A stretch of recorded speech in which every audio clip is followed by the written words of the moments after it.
it was like everybody freaked out for a moment. Yeah. Like, what's going on? Yeah. It's now 9:05. Where's Kim?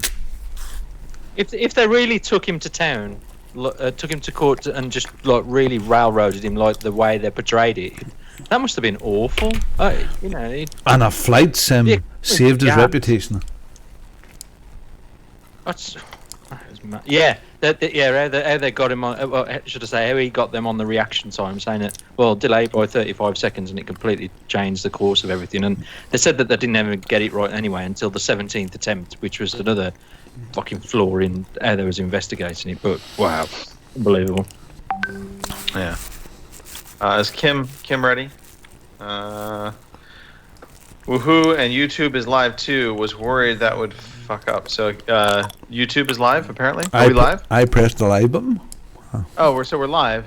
We're just. Oh, by the way, boys, sorry, just in case you say anything really bad about the Democratic Party or the Republican Party or anal fisting, we're live.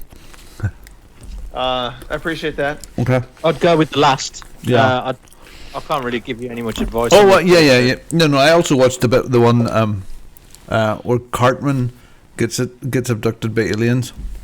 Yeah. Today. By the way, Pete, we know your expertise is in the latter, not in the first parts. The political stuff you have nothing to do with and no idea about. But the last part. Putting that for the YouTube listeners and. Why is it that everything? Things. Woohoo! Why is it that everything comes down to things going in and out of my ass? Huh?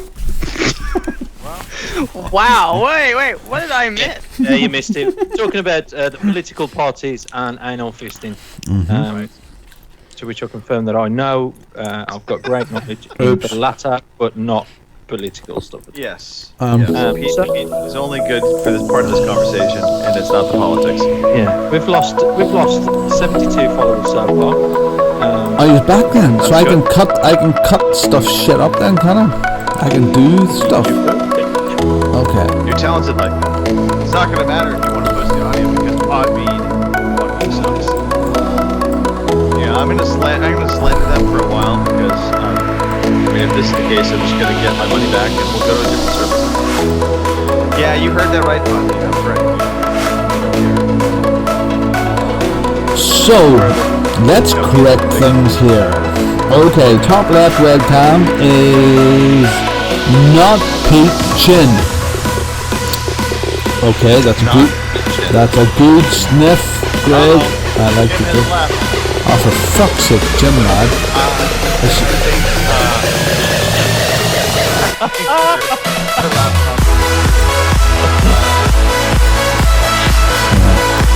Yeah, I always fancied getting Adele. Adele would be really good. I love Adele.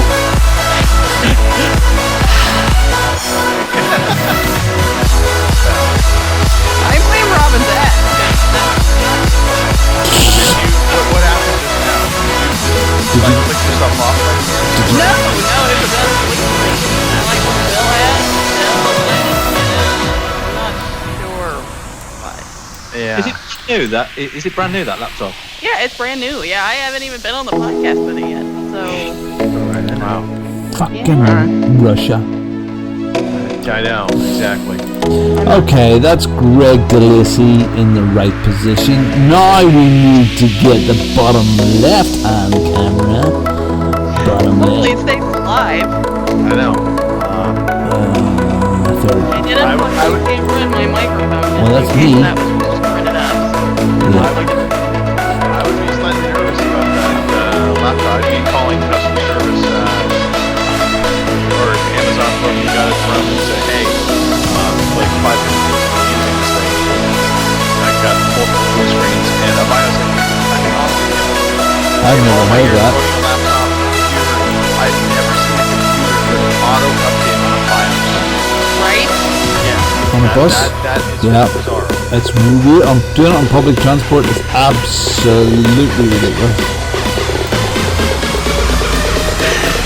I know the internet. I know it all. I know all the internet. Anything to say about the BIOS update not in public transportation? No. Still hasn't.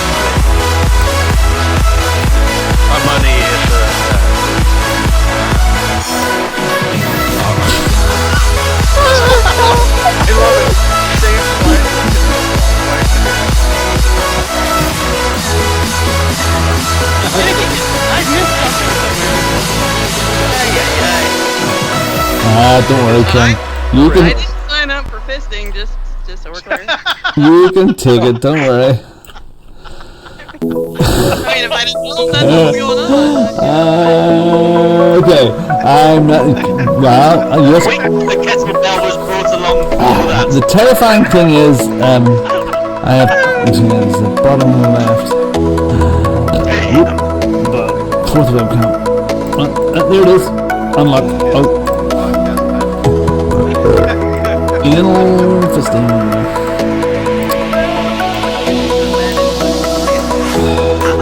No, it's been all week, you with the sexual innuendos and the giggles at absolutely everything. It's all your fault.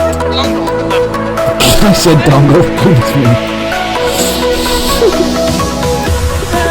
Damn. Hot kettle black, Robin. I'm innocent. I did nothing. Shut the fuck up, Mr. Expert Host. Me and Screen, okay, yeah. Apart from you two boys having the names running around it, I'm just ready. So, top left Twix, is the unlock. Top left Twix. For a second. And then, second Twix. Yeah, I don't want to move the second Twix. This is priceless. This is podcast gold. This is podcast gold. Yes. And where's the second tits? Top left. Oh, there it is. Time to break this open. Canadian. Are we having Canadian goods Oh, look, I can tonight? blur my background now. Check this shit out. I feel special now. I feel pretty. I feel pretty and okay, keep calm. Coming soon to a studio. When you blur the background down, you suddenly pop. The screen. It's kind of. I mean, it's not really. Hey, well, I thought you were lying. Goodbye. That's it. 5, 4, 3, 2.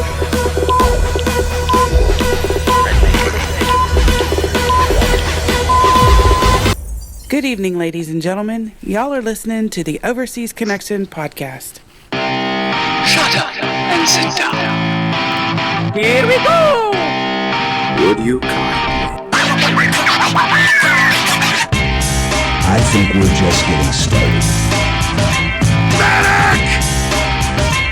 I'm a witcher. I think this is more than you can handle. He sits on his ass all day. Let's do this. Hey everybody, thanks for tuning in to episode 554 of your Overseas Connection podcast. We are finally here. Blue screens, Podbean be damned. We are on live. The podcast is up. Today is November. I'm sorry, yes? Pete? What? And fisting. And fisting, yes. Fisting be damned. November 24th, 2019. This is the day that will live in infamy. It is the day that this podcast got past quite a few hurdles. I am one of your hosts today, Greg DeLacy, gamertag Murphy's Law, OC_Murphy's Law on Twitter. I hold this all responsible fully in all the problems, all the issues. It's Mark's fault. On the show today, we have Spinning the Decks doing a fantastic job of just cobbling this all together through like duct tape and gaff tape and a little bit of lube. We have Mr. Robin Tate. I enjoy anal fisting on the podcast live. It's really good, and Pete has helped me with this. Kim has helped me with her kettlebell. Can I see your fist also, Kim? Solidarity. Yes, and Greg DeLacy has helped me, and I'm walking like John Wayne. Hello, I am Robin Tate. I am in Ballymena, and I am not responsible for the things that come outside of my mouth or other parts of my body. Hashtag all Mark's fault. Also on the podcast today, I'm going to do my best Pete impression right as the show started. It's a good impression. It was pretty spot on, Pete. You looked like you were like, oh my god, I can't believe this is actually happening. It was a fun start, but we're here now.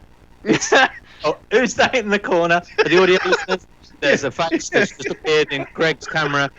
Halloween has passed, but she's there. She's appeared. Is it? This is my wife. My wife Cindy is. She needed something from my office desk. She thought she was going to be sneaky and sneak in. And She needs someone to say hello now. yeah, but you do need to say hello, honey. Yeah, you're going to introduce yourself. Hey! Do you know what? I spent about a day and a half at home worrying about what type of nails I was going to get done because it's that time of year. And I Yes, thought, it is that time of year. I want little Christmas trees on all my fingers so I could smell pine instead of I other think you stuff. should fly to California, and I will staple some little smelly Christmas trees to your fingers. Do you do nails as well? Oh, 100% yes. Do you? Seriously? No, that's a good point. Has Cindy No. taught you how to do nails? No, the funniest thing, she literally does not touch my nails at all. She's like, there's no hope for you. I So, seen the size of the she gave- toenail she- clippers you brought with you. They're like Yeah. fucking head shears. Yeah, they are. She did give me a manicure once. It Uh-huh. was very lovely. Yeah. Then she's like, "Do you think this would be something you'd want to do again?" And I was like, "Not if I have to pay for it." Oh, for me. Goodness me. Yeah. Well, Kim did send up the tools that she uses for the horses. So, yeah, big files and everything. Yep. Anyway, hey, last but not least, Okay. Miss Blue Screen, Kim Woods God, on the right. podcast today. Kim, how's that new laptop working for you? Well, it was fine until I got onto the podcast, and then it went blue screen twice. Yeah. So, I think it's Phil. The ghost of Phil is haunting my laptop because, I didn't buy the Dell. He told me Well- not to, so I didn't. Yeah. No. It is the ghost of Phil, all Mark's fault.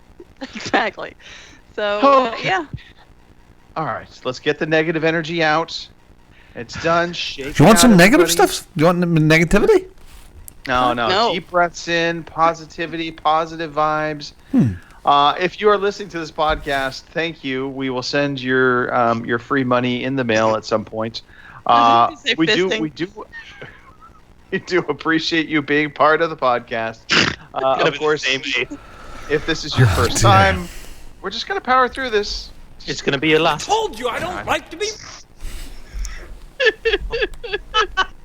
Every week we broadcast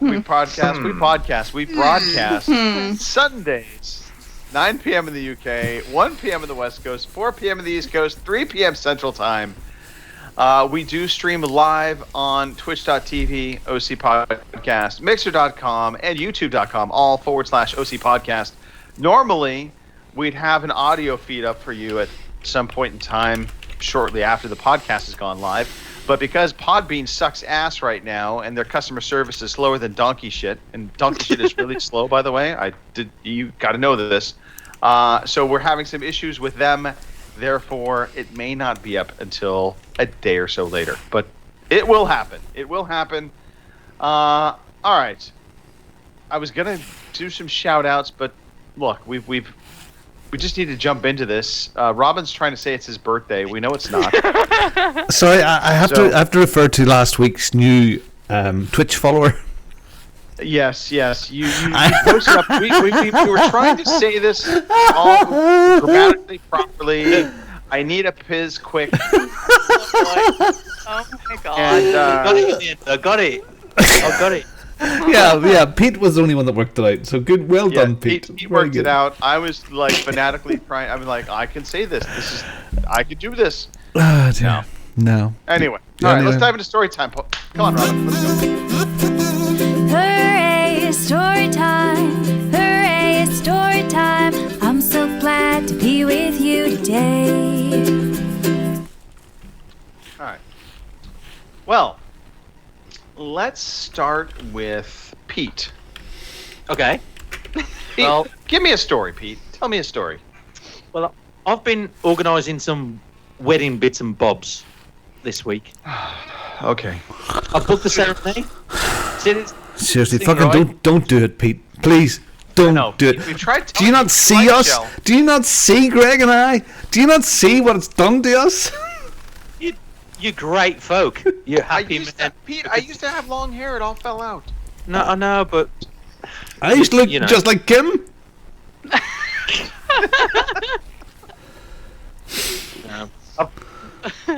the thing was that Shell's been like really stressing about it. She's like, "Oh my god, we've decided to move it forward a little bit," and she's like, "Oh my god, it's as soon as it is, and I can't handle this." And I've just thought, well, fuck it, I'm just gonna get on and start booking stuff, and that's what I've just done. So all I've said to Shelley is, you worry about just getting a dress and doing all the bridesmaids stuff and all the hair and all that jazz, and I'll get on with the other nitty gritty stuff. So that's what I've been doing this week. All I right. booked a venue. I've got somewhere ready for a meal as well. I'm trying to organise a party which we're going to do after our honeymoon. So we're just changing stuff around. We said that we were going to. Is that Robin taking the mickey out of me, moving my hands about? All right. I think it's because of my mum being deaf and I have to do a lot of sign language, and I'm always very with my hands. But there we go. For the audio listeners, That's that the makes- excuse. Yeah. yeah, it's a good one. That's fair. works. That's fair. Yeah. So, so we've changed things around. It's going to be next year now instead of the year after. Wow, good okay. dad. Yeah, so 2020 is a better year than 2021. I'm just saying. There we go. So we're gonna move it forward and just get on with it, and get it out of the way. I would like an invitation to the party, but not the actual wedding. Can we Okay. arrange that? Okay. All right. I'll fly. I don't mind. So how come you came out like early? Why did you come early, Pete? I come out of the closet early. Because I felt comfortable to. It was one of these things. This is a marriage that's a convenience, not necessarily out of love. Is that what I'm hearing? Right? Yeah, you'll string me up and put me down. No, we just thought, well, let's just do it. Mom and Dad bought me a trip to New York. Nothing says I love you then. What do you think? Yeah, let's just do it.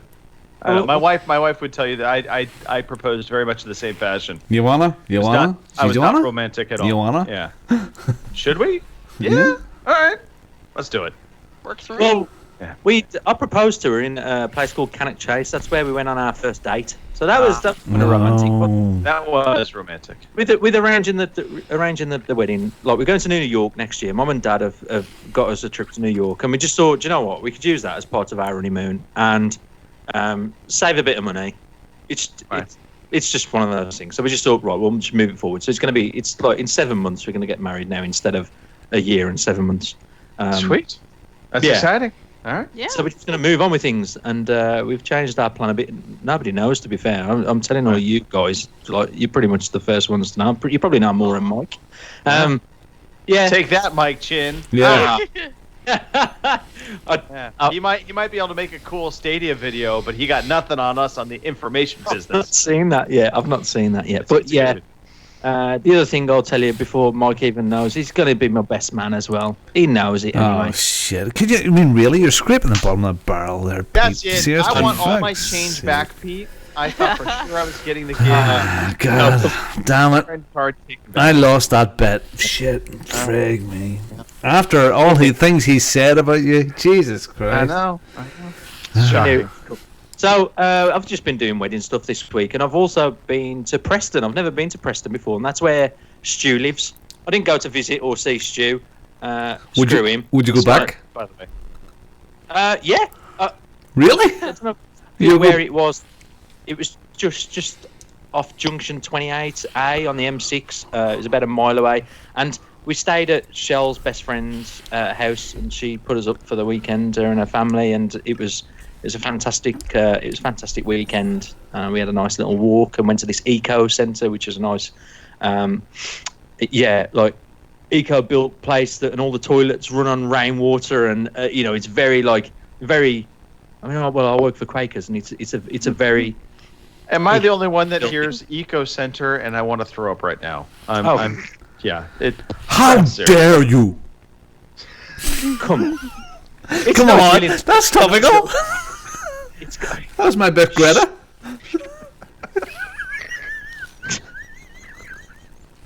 How dare you? Anyway, I hope that was nice. That's You fantastic. might as well go vegan now, Pete. Yeah. So that means your stag will be earlier than Pete, huh? Yeah, I don't know what to do for stag do's. I don't know whether to just go local. I really like the arcade club, and I didn't know whether to I believe we already gave you an idea what you could do as part of this podcast. Fucking intro. strippers in the arcade club. yeah, fisting will be part of the arcade club. They totally go like hand in hand. I can't see Mike dancing up on the bar in the arcade club.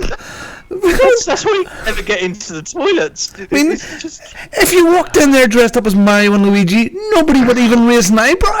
Jesus Christ.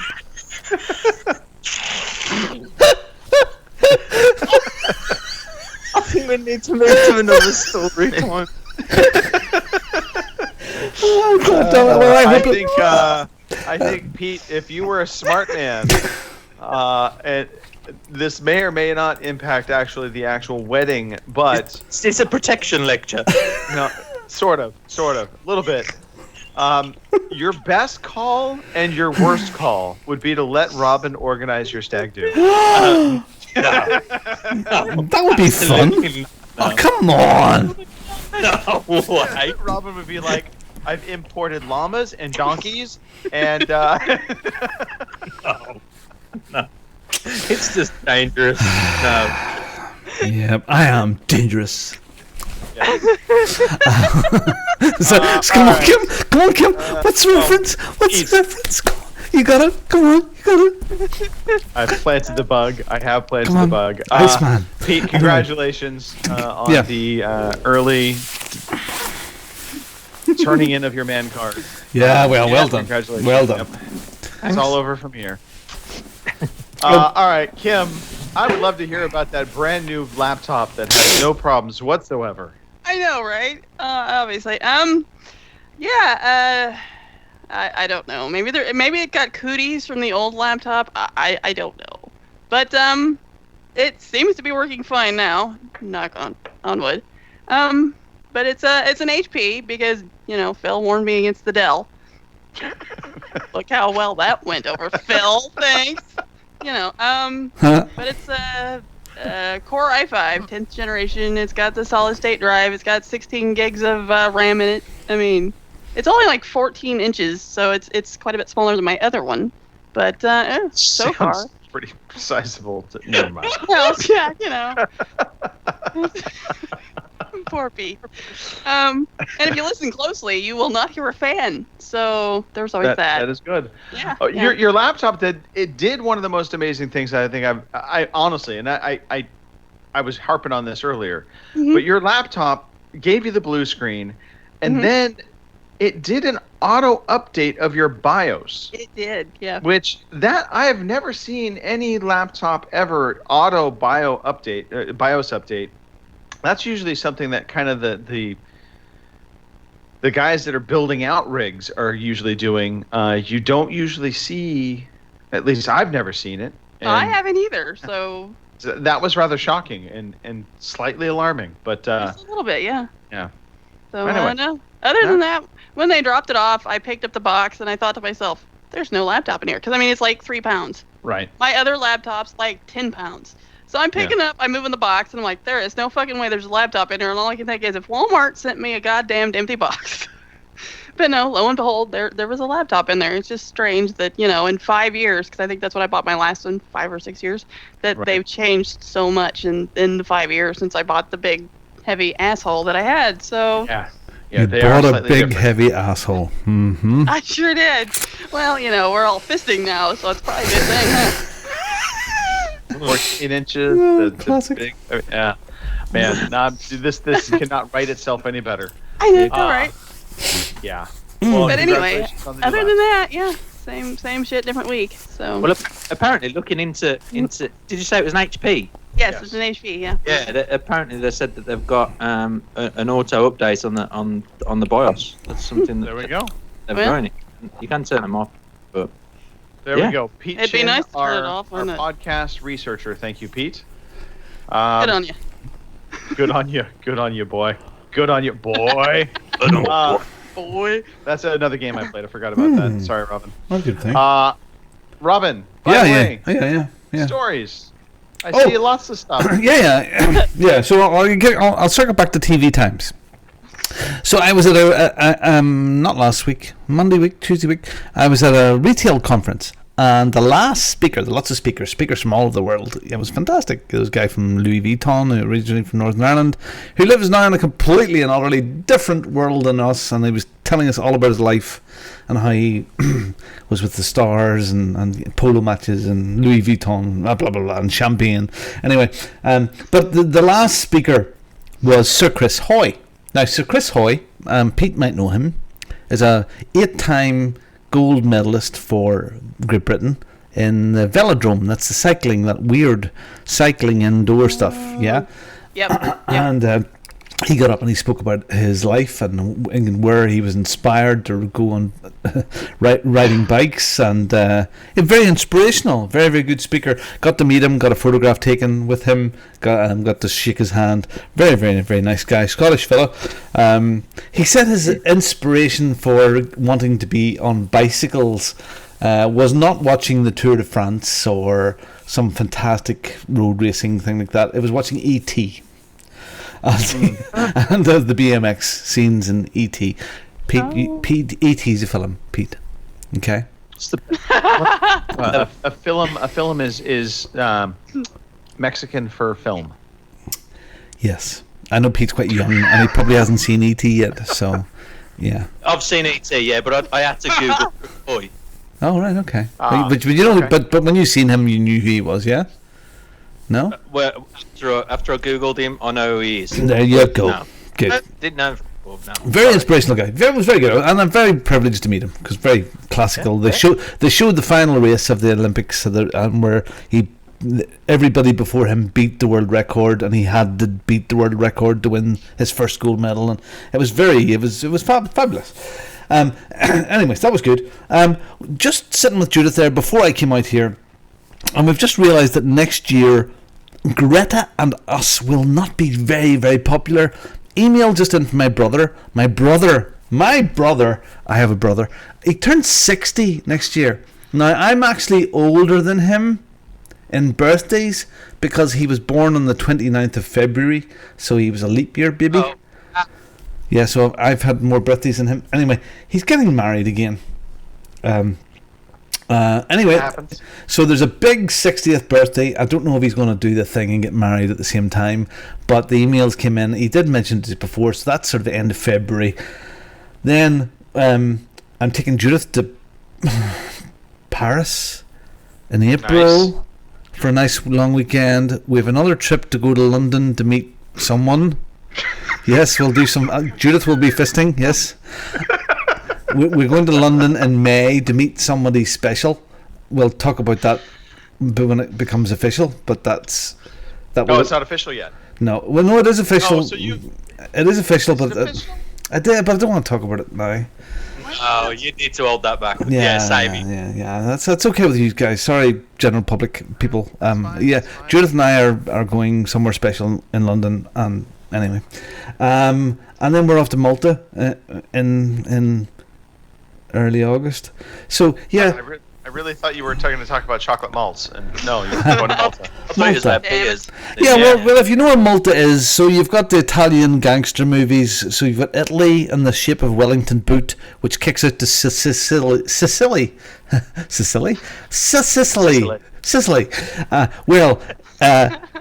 Just to the left of Sicily is Malta. And Malta is a very sensible country because it was an English place, so they still drive on the correct side of the road, like here. Bollocks. They have red phone boxes and blah blah blah blah blah. So I'm looking forward to that. I've never been there before, but yeah, a lot of travel with personally next year, and probably a lot of personal stuff. Anyway, This is the thing. Wait. Yeah. Did you say they have red boxes? Red phone boxes. Not the I rental, thought you were not talking about red public box. urinals. No, not. They won't smell like that, Greg. No, it'll just be a hole. It's just a hole in the ground, I'm sure. Okay, so TV times. Greg, when you were here, we sort of talked about this a little bit about wanting to change the TV in our living room. Right. Yes. So I was holding off to Black Friday, and seemingly Black Friday seems to last for 2 weeks now. Yeah. And the one that I was looking for is more expensive than the bigger, groovier, lovely things. And my challenge with all of that is, ooh, I had a space for it, and and it wasn't that massively big. I was going to 50 inches from 44 or thereabouts, and when I look at the big ones now, they're cheaper than this one. So I'm thinking about going above the fireplace, which is something that we ruled out when we got all that room done. But if I'm doing it, I want to do it in a thing that's running on video now. I love Samsung TVs, and it's called the Samsung Frame. So it goes into ambient mode. It goes tight against the wall, so there's no gap behind it whatsoever, and it looks like a picture. So when it's in ambient mode, it's very, very low power, and its artwork is appearing on it. And I like that idea. Now, saying that, this one isn't cheap. This one isn't cheaper than the ones we're looking at, but you know, the 65 standards QLEDs are cheaper than the one I'm looking at because they mustn't sell as many of those or something like that in at Black Friday. Now, one question I would ask. So the fireplace, as I recall, yes. I'm trying to remember specifically how it was all designed. It would be going above. Yes. The mantle. That wooden beam thing, yeah. Yep. Just make sure in terms of heat. Yeah. Check that. It's not so bad. Pretty damn hot. Yeah. Yeah, but I think it's okay. I think it's all right. All right. It's just the 50 inch that I wanted will be very tight where I wanted to go. So, yeah. Right. So I'm going to look at that. I'll either do something or nothing, but I really fancy this, and I do like this step up. And now I think it'll be a big leap. What about doing a nice 4K projector that comes down from the ceiling? We should have done this and should have said we should have thought about this a bit better when we were doing it, but I didn't think I could push her to do this. So anyway, so that's something that's going to happen over the next couple of weeks. So I'm looking forward to researching that. I'm researching TVs like mad at the moment. So yeah, so the best time to buy a TV, by the way, is not Black Friday. It's actually after the Super Bowl. Yeah, we don't have the Super Bowl here. Sure you do. Okay, but it's usually full of jelly. No.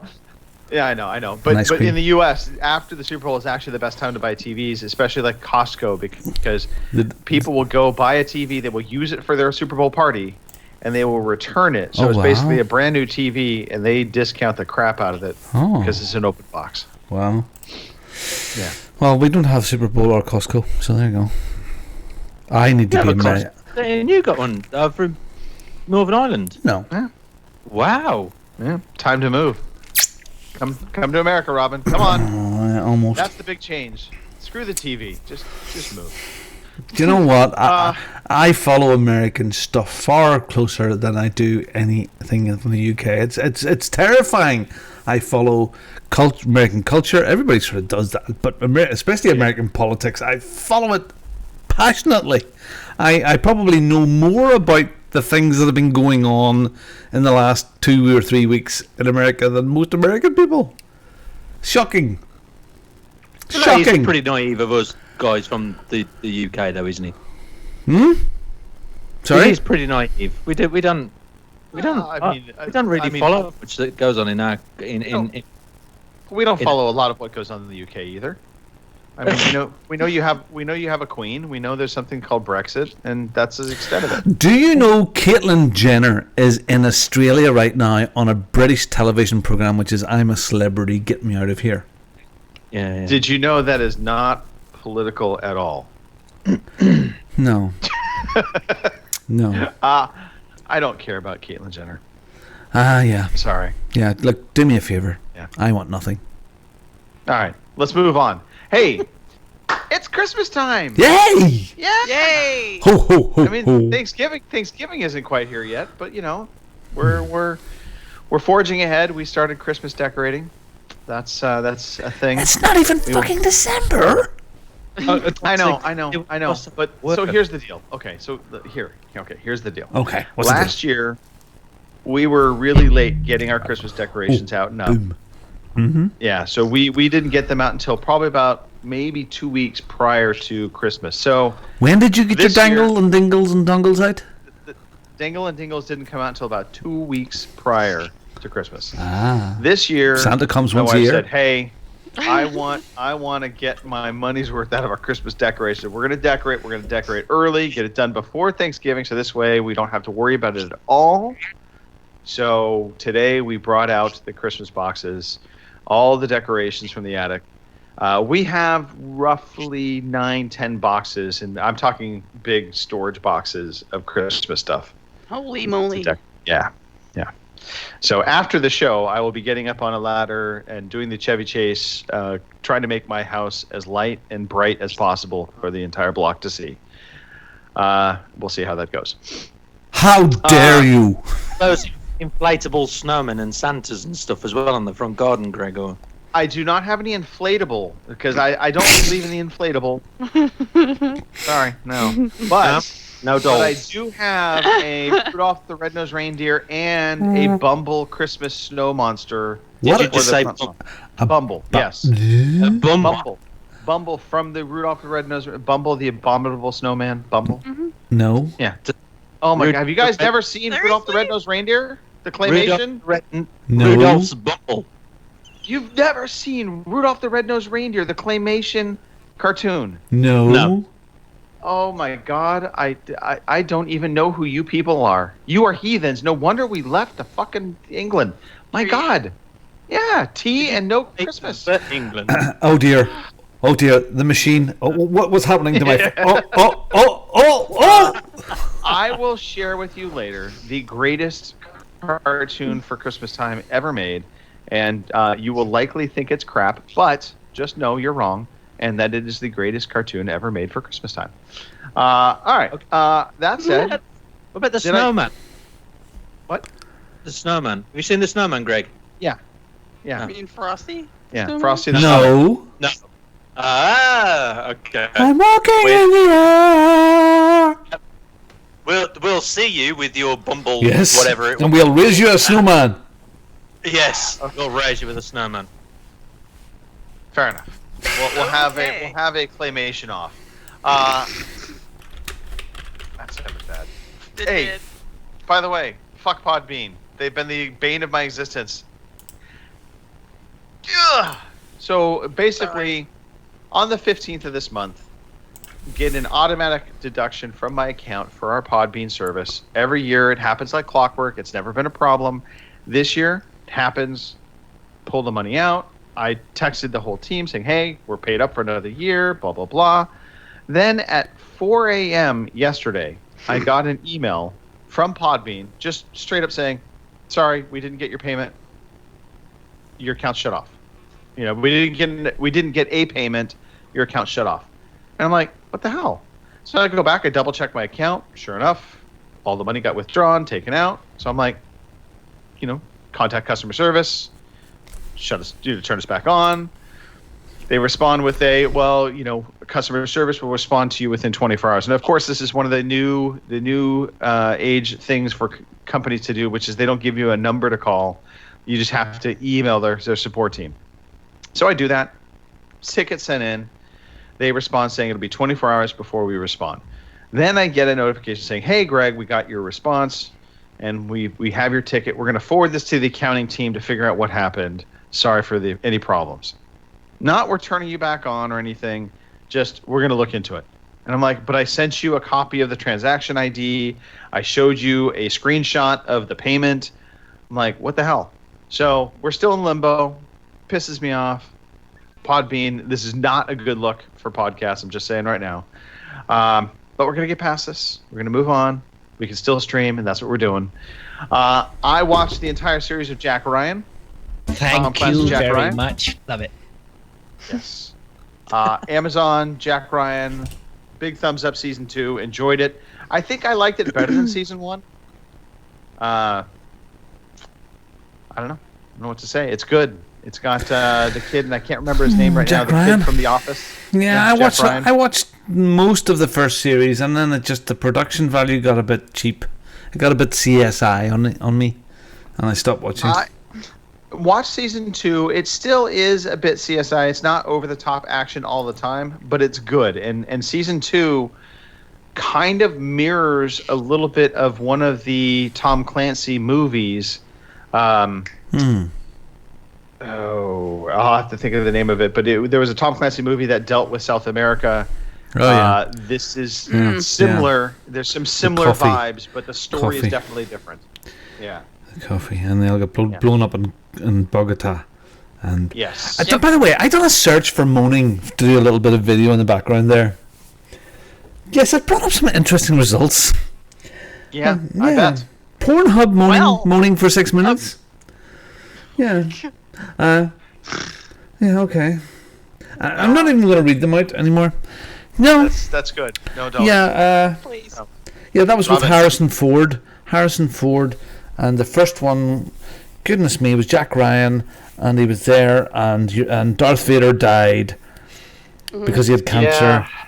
and he went to Bogota, and they all got blown up in jeeps, and he ran away, and he bought a helicopter with a check, which It which the guy would was never have Clear and accepted. Present Danger, Clear I and believe. present I danger. think that's one. That's right. And the guy with the pig was the bad president. He good pig, Yes. good pig from Babe. Good pig, Yeah. bad pig. Yeah. Yeah. So. Yep. So it has some similar vibes to that movie, but it does not follow it bit for bit.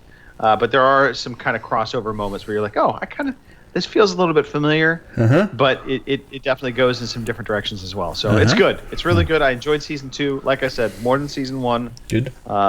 Pleasantly surprised. Thumbs up. All right.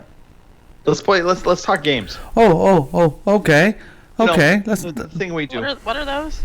Today I feel like playing computer games. Shall we play a game? Remix. You are one pathetic loser. I am. Yes. All right. Before we dive into talking games, real quick, Kim. Yes. I think we have a few people in the stream watching. Maybe we should give them a quick shout out before we get too far in. Okay, let me pull up my little list here. All right, in our chat at the moment, or has been presently, we have Scott Stubby, RCGC, Dingster UK, Lurks, Commander Root, Marcanix was in there for a little bit, and McWellas 420. So. All right. Cheers, everybody. Thanks for tuning in live. Indeed. You're right now getting the exclusive look at the show. You will not see you won't get this on audio right now. Not presently. Thanks, Podbean fuckers. All right. Hello, my fellow podcast family. Games. Yes, video games. All right, we are going to talk in depth about Stadia. We are not going to do that yet. Robin, you will be the last person to talk about, because we're going to talk Stadia. We are also not going to ever talk about VR, anything. Just kidding, Pete. Pete, let's talk about your Quest. Yes, Quest hang on. VR. I need to line this up. Hang on. Right, hang on. Oh, here he is. So much better. There we go. Right. I have to put it on because it just makes me feel at home. I've been wearing this thing for a very, very long time this week. Oh. For the audio listeners, it's just going to feel... Pete, right now, Pete, well, let's just properly put this on. Pete has put on his VR headset. Yeah. It's so cool. I've been playing Rapid Fury. Sounds exciting. It's just... Oh, God. Is it table tennis? Right, it's table tennis, yeah. Wait, Pete, was that getting hot? Yeah, I was getting all flustered. It's having a moment. Boy. It's it's table tennis With VR. a robot. Yes. Yeah, it's amazing. It's got no clothes on. No, but you look past that. If I look past, I look past it. There's nothing behind it. If I look past that, No, you what am I looking at, No. Pete? If I look past the robot. Well, he's got his nuts and bolts there, but you concentrate on the bat and ball in the end, and it's amazing.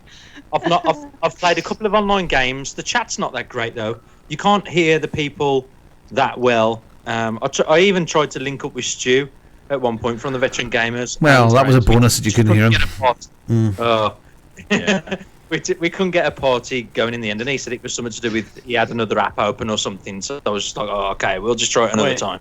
Did he just want to lay down some DJ music? I think that's what he was doing. And I pretty much just got it fired up, and I was like, "Oh, Stu, I've got Racket Fury," and he was like, "Oh yeah, okay, I'll try and jump on with you." And I think he was doing two things at once, and I'll try and play an online game with him before the end of next week, just to see what that's like, interacting with another person and playing table tennis with them. But it's so good. I mean, the one thing that you really do at first when you play Racket Fury is you go in hard. I should have changed the way I was going to describe. No, that was perfect. Okay, so pre-lube or no lube? I mean, the going in hard to me that says no lube. You're just going in. Yeah, hard and dry. It's fast, hard and dry. There's pace you need. There's balls involved, and the paddles. It's bad stuff. So you've got to go light. Just try and start out like a beginner. Bat it back to them. Take your time, and you start to pick it up. But as you get better with it, it's no Rockstar game, Pete. It really isn't. It's no Rockstar table tennis. I know, but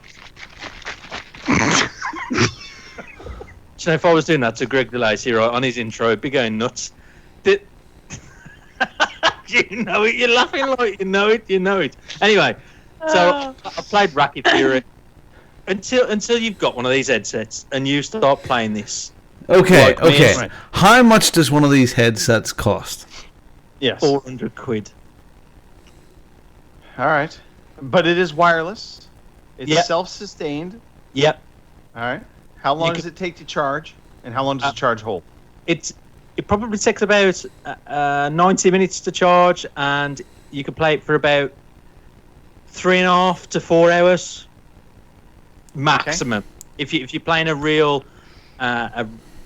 demanding game, then it's going to last about 3 hours. But like I think I said it last week, my mate's got like a power pack that is adapted to the back of its headset that balances the weight really well, and that works. So you can do that as well, just to maintain. Will the new Half-Life game be available to play on this?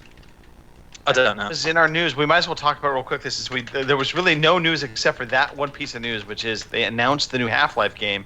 It's a VR exclusive, and we don't know. You're not going to be able to play it, maybe? I've not played it on the Xbox 360. I've not. What? I've never played. You've never played Half-Life? I've never played it, so it'll be a Okay, just stop the podcast now and go and play Half-Life 1 and 2. Please go away and play Half-Life now. No. Never play it. Don't play another game until you play Half-Life 2. Please don't. Don't. I haven't played None either, word. Pete, so don't feel bad. You know the game, the Orange Box. That was the first I've ever seen of Half-Life. Kim has left the show. Pete has left the show.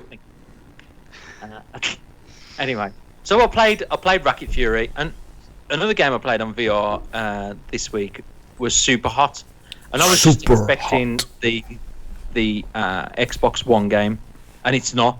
No, not at all. So that took me by surprise. I didn't expect that.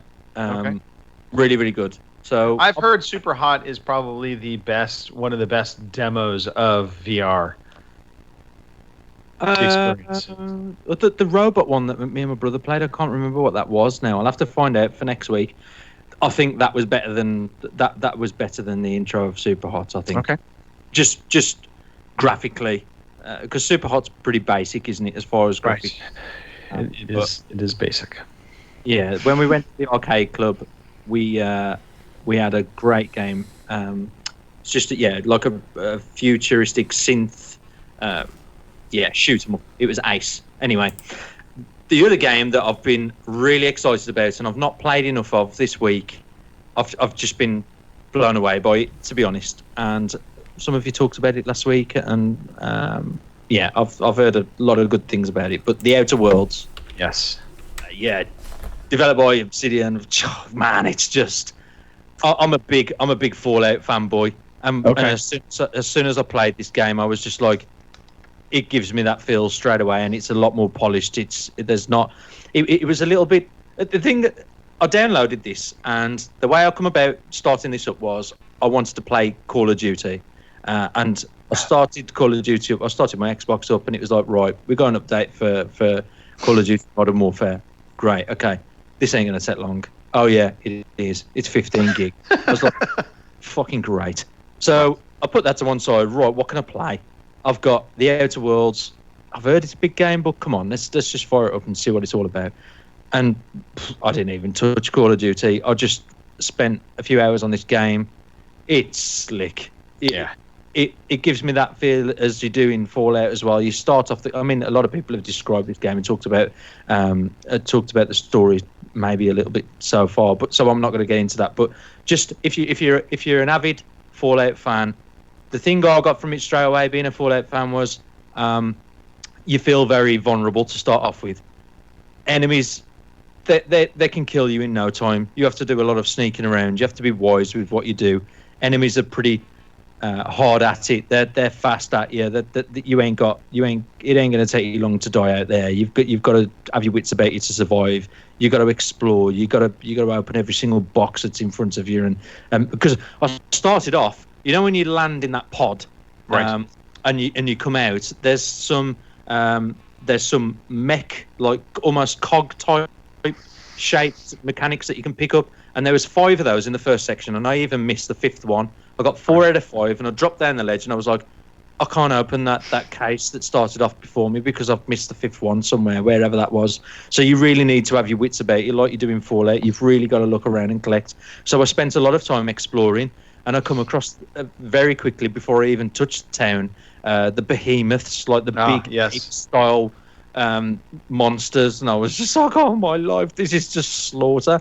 You just feel like you get owned all the time. And I'm only assuming, I've not played that much. I've got to the point where I've collected a book for a vicar, and I've gone to underneath a cave that was where I found the book, and I've got to do something else, can't remember. And I've played about 3 hours. Okay. And I like how within Fallout it shows, like Fallout, on the top in the hood you can see all of the the 360-degree numbers all at the top as you move around. You get to see where your enemies are with the red arrows, and you've got almost like a VAT system, but it's like that bullet time. It's not VATs, it's bullet time. But as you hover over the enemy, you get to see all of their different limbs and what you can break down and what the damage will be as you shoot them. Sorry, it's very forward. Excuse me, sorry. Are you talking about the Outer Worlds right now? Yeah. Yes. Oh, thank you. So it's class. I think it's amazing. So have you by chance come across any companions yet? Yeah, one person, a woman. Yep, Pavardi. So she's your first one. So one of the things I love about this game, and it didn't manifest itself right away, but when you have party members in your away team, if you will, because you will have to, once you start getting more people to join your crew, you're going to make decisions on who comes with you versus who stays behind. Yeah. But when you get into conversations with other NPCs, at times your party members interact into the conversation, and it feels really natural. And it caught me off guard at first, but as opposed to like in Fallout, traditionally every Fallout game, it's just you talking to the one person staring straight ahead at you. They've been better about giving that person a little more inflection to their face and making them seem more real, but it's still that one-on-one kind of conversation. And it's in this, your party member starts chiming in, and you can actually also interact with your party member depending upon the conversation, what's happening. within that conversation. And so you start actually having dialogue between all the different characters, and it just feels really refreshing for a Fallout game, and that's kind of what I consider the Outer Worlds. It's very Fallout. Yeah. You said Firefly last week, and I thought, Yes. this is when I get time to play something, this will be the one I want, because you said Firefly. Yeah. So if you know the series Firefly, there is a young woman who is the engineer for the spaceship. She's a cute little thing. I cannot for the life of me remember her name. And she's in the series. She's in the final movie as well. And the character Pavarti is like the equivalent of her. And sounds very much like her as well. So as you're playing through it, every time I hear her talking to me, that girl from Firefly is who I envision. The sexy little mechanic. Yes.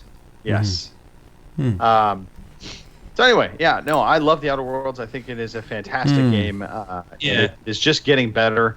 I came to a potential situation that I could tell all of the text options were kind of pushing me towards just get into a firefight.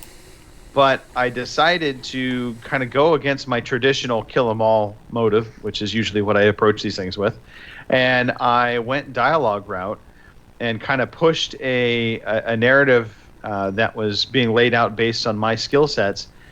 And lo and behold, I actually was able to kind of quell the situation to the point that the opposition that I was facing were kind of like, hey, you're cool. It's all good. Just go wherever you need to go. And that was a kind of one of those aha moments. I was like, okay, that felt really satisfying to have kind of got myself past these guys without needing to get into a firefight. So anyway, Outer Worlds. I do like it. It's very hard world, like post-apocalyptic type feel. It's just got that Fallout feel, hasn't it? I think it's amazing. And like you say, you feel like you've got more control on the dialogue, more involved in the conversation. It's not almost like whatever option you'd pick, you'd flow in that story anyway. You feel like you've got your own choices, and each one of them matter in a different way. I enjoyed it. I'm going to play a lot more of it if I can this week. Looking forward to that. Pete, have you ever seen the show Firefly? No. Okay, so I've given you homework already once, which is you have to play at least 1 hour of Halo Reach. Jeez, right? And Half-Life? Fuck's sake. Jesus, these kids. Well, kids today. I know. Well, now I'm giving you one more piece of homework, Pete. I want you to go out and find season 1, first episode of Firefly. Go watch that. I swear, Pete, you'll love it. You will enjoy it, and it's going to make playing Outer Worlds that much better. Okay. Have you know Nathan Fillion, don't you? Yeah, Nathan Fillion, yeah? Oh. No. You do know him. You know him, trust me. He's in Firefly. You'll instantly recognize him. Yeah. But yeah. Okay. Okay, kids in the chat who haven't played Half-Life, like Sarah and Scott Stubby as well, play Half-Life. Okay. I'm at a loss right now. I'm at a loss. Watch Firefly. I've googled Nathan Fillion and I still don't know who he is. Oh, Christ. Jesus, I bet you don't know what a cassette tape is. Okay, tell me what is West of Dead? West of Dead. Talk about that. A couple of you have played that. Kim, let's talk about West of Dead. Okay. What did you think? What? Give us the premise. What is West of Dead? Well, from what I gather, I guess you'd be a gunfighter who's apparently been sentenced to hell, and actually, technically, you're stuck in purgatory.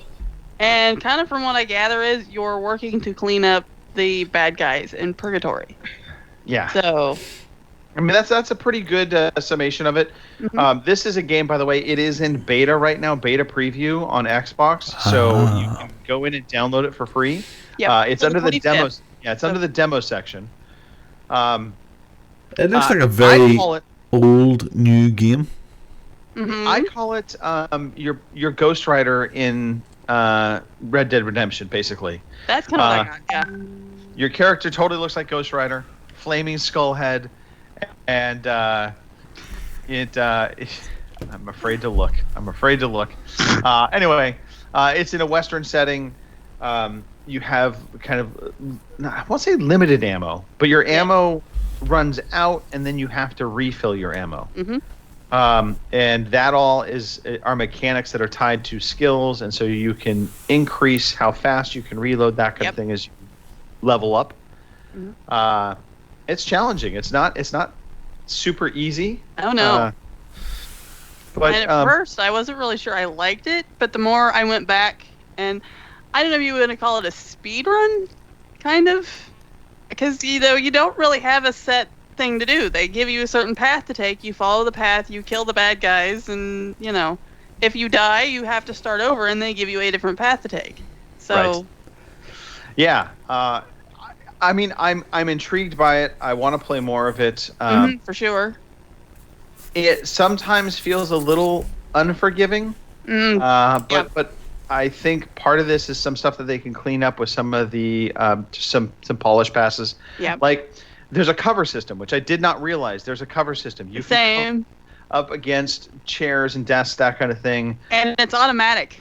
So that was my question. I didn't know it was automatic either. I didn't either I kept at first. trying to jump jump into cover, and I would jump over the cover, and then I would get shot up, and it would piss me off. Yep. So now that I know it's automatic, that's good to know. You get near it and you instantly crouch down. So okay, all right. Yep, I didn't know that either. It took me like 2 runs to figure that shit out, because they're like, take cover, and then boom, I'm dead, and I'm like, how the fuck do I take cover? And then I figured it out. So yeah. But yeah, I mean, I like what I played of it. Same.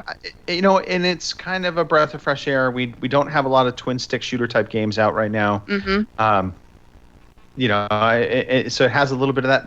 I don't want to say retro because it doesn't look retro, but it's a very unique graphical style, almost cel shaded to a degree, but hand drawn, cel shaded, whatever you want to call it.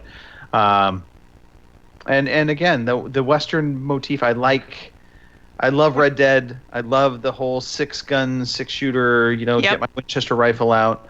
So that all sits well with me. So, I'm hopeful this is going to get a little more polish and be just a real nice, just kind of a game to play when I don't want to think too hard. Yep. And then they got Ron Perlman to voice the guy. So yes. Yeah. So if you don't Which know I think who Ron, fits. So Ron Perlman, he was in Sons of Anarchy. He played early on. He doesn't play it anymore, but he played Hellboy. Yep. That's my favorite Hellboy. Yes, so. They have switched him out for a different Hellboy now. I don't know who plays him now, but it's not Ron Perlman. David Harbour. It's the guy from Stranger Things. Yep. Okay. Yep. It all makes sense now. All right. What else, Kim? Call of Duty. I started the campaign yesterday, and I got past the mission where you have to blow up the 2 helicopters. So spoiler. And people, you blow up 2 helicopters in a Call of Duty game. I'm kidding. Right. But I did that, and I'm kind of like everybody else. The campaigns, not impressive maybe, but it's of the campaigns that they've had over the last few years, this one is pretty good. So I actually thought I was very impressed by this campaign. To be perfectly honest, I think this is one of the best Call of Duty campaigns ever. It really ranks up there. I think Advanced Warfighter might be one of my my very favorite. And then it was Call of Duty, the original Call of Duty 4 Modern Warfare. I think that campaign, just because it was so different and so new on the scene, so that probably is number 2 for me. And then this would be right behind that. It's good. Yeah, so it's been pretty good. They're stingy with I remember with other campaigns, like even with Battlefield, they seem like they were popping trophies or achievements, every time you turn around. This time they're awful stingy with the achievements. It seems to me, or I'm just not that good. No, they are stingy to a degree, but they also have tied all the achievements into the single-player game, and so you had to play it at harder levels. Nah, Kim, you're just not that good. I know. Just not that good. Also, the co-op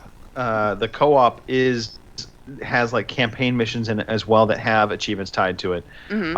But everything I've heard about that is not good, so I've yet to play that. I'm kind of holding off, hoping they're going to patch some of that stuff up. But yeah, and Robin, you finished out Call of Duty, right? I haven't even started the campaign. I've been playing it solidly for every minute I get for the last couple of weeks now, but I haven't even started the single player campaign. That's just not like me at all. I was gonna say. I thought you had already finished it. No, I haven't even started. Honestly, not 5 seconds worth of it. I haven't even pressed the button on the left hand side to go on it. It's just straight into multiplayer, and it's really sad. I'm straight into mostly free for all. I am the lone wolf. I get in there, I kick ass, yeah. and I mean, I was playing last night for an hour by myself, playing with myself for an hour. And it got sore, and God, today it's raw today. Anyway, and I won quite a few rounds. I am shaft. I feel yes, good lad. The best cheese and onion crisps in the world, Tito cheese and onion. Sorry, that's ad? That's sponsored. We're sponsored.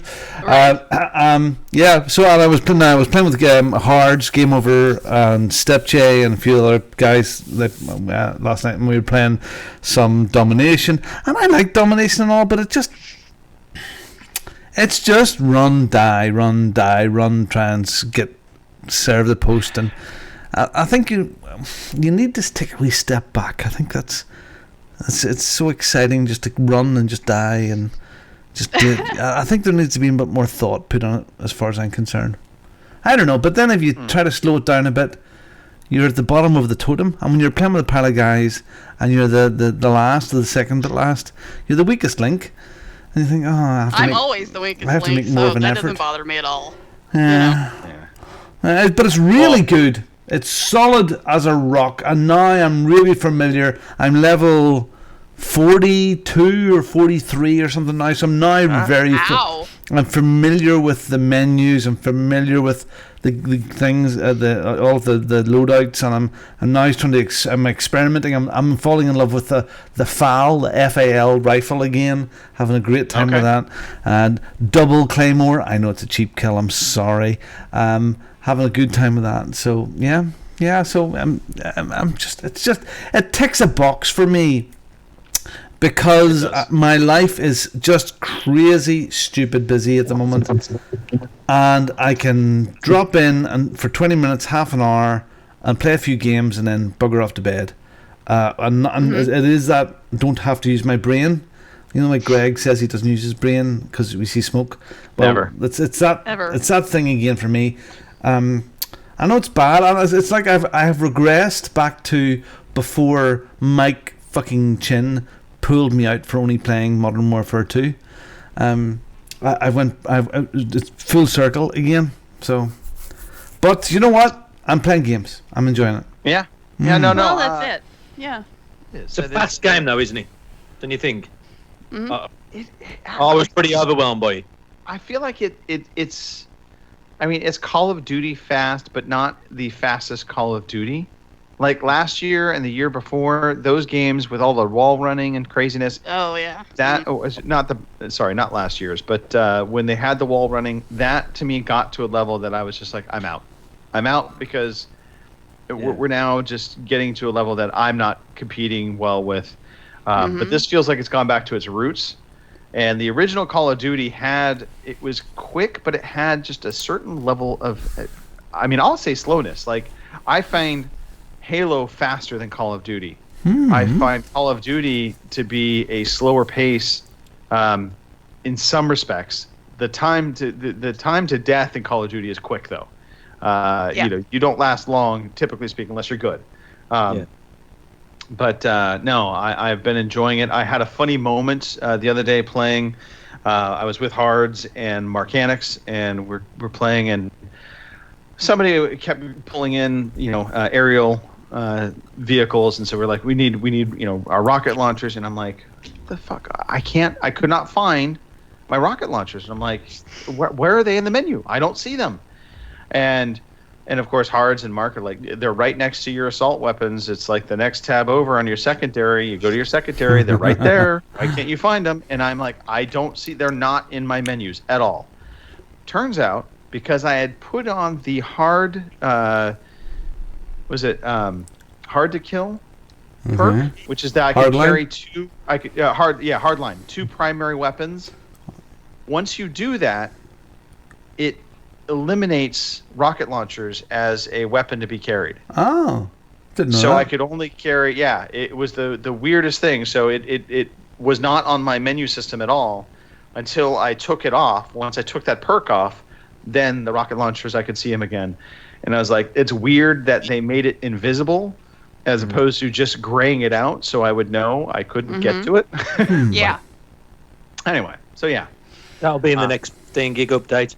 No, I unlocked a perk last night, and it was it was the bane of my existence back in the days of Modern Warfare 2. So if you went to some of the maps, in the corner you heard this cracking noise, and it was a flare. Aha, there's a new one. Okay, a flare. And the flare, you could throw it down, and you would your mate would kill you, and you would respawn back where the flare is, and he would kill you again, and you'd respawn. You'd throw a flare down and respawn, and it was they were boosting, and they went to the corner of a map and done this, and I seen somebody throwing down a flare last night, and I went, oh fuck, that's back again. And that's I don't know why they've brought that back in. So if you die, the idea is that if you throw a flare down and you want it on a spawn point somewhere where you really like, you respawn to there.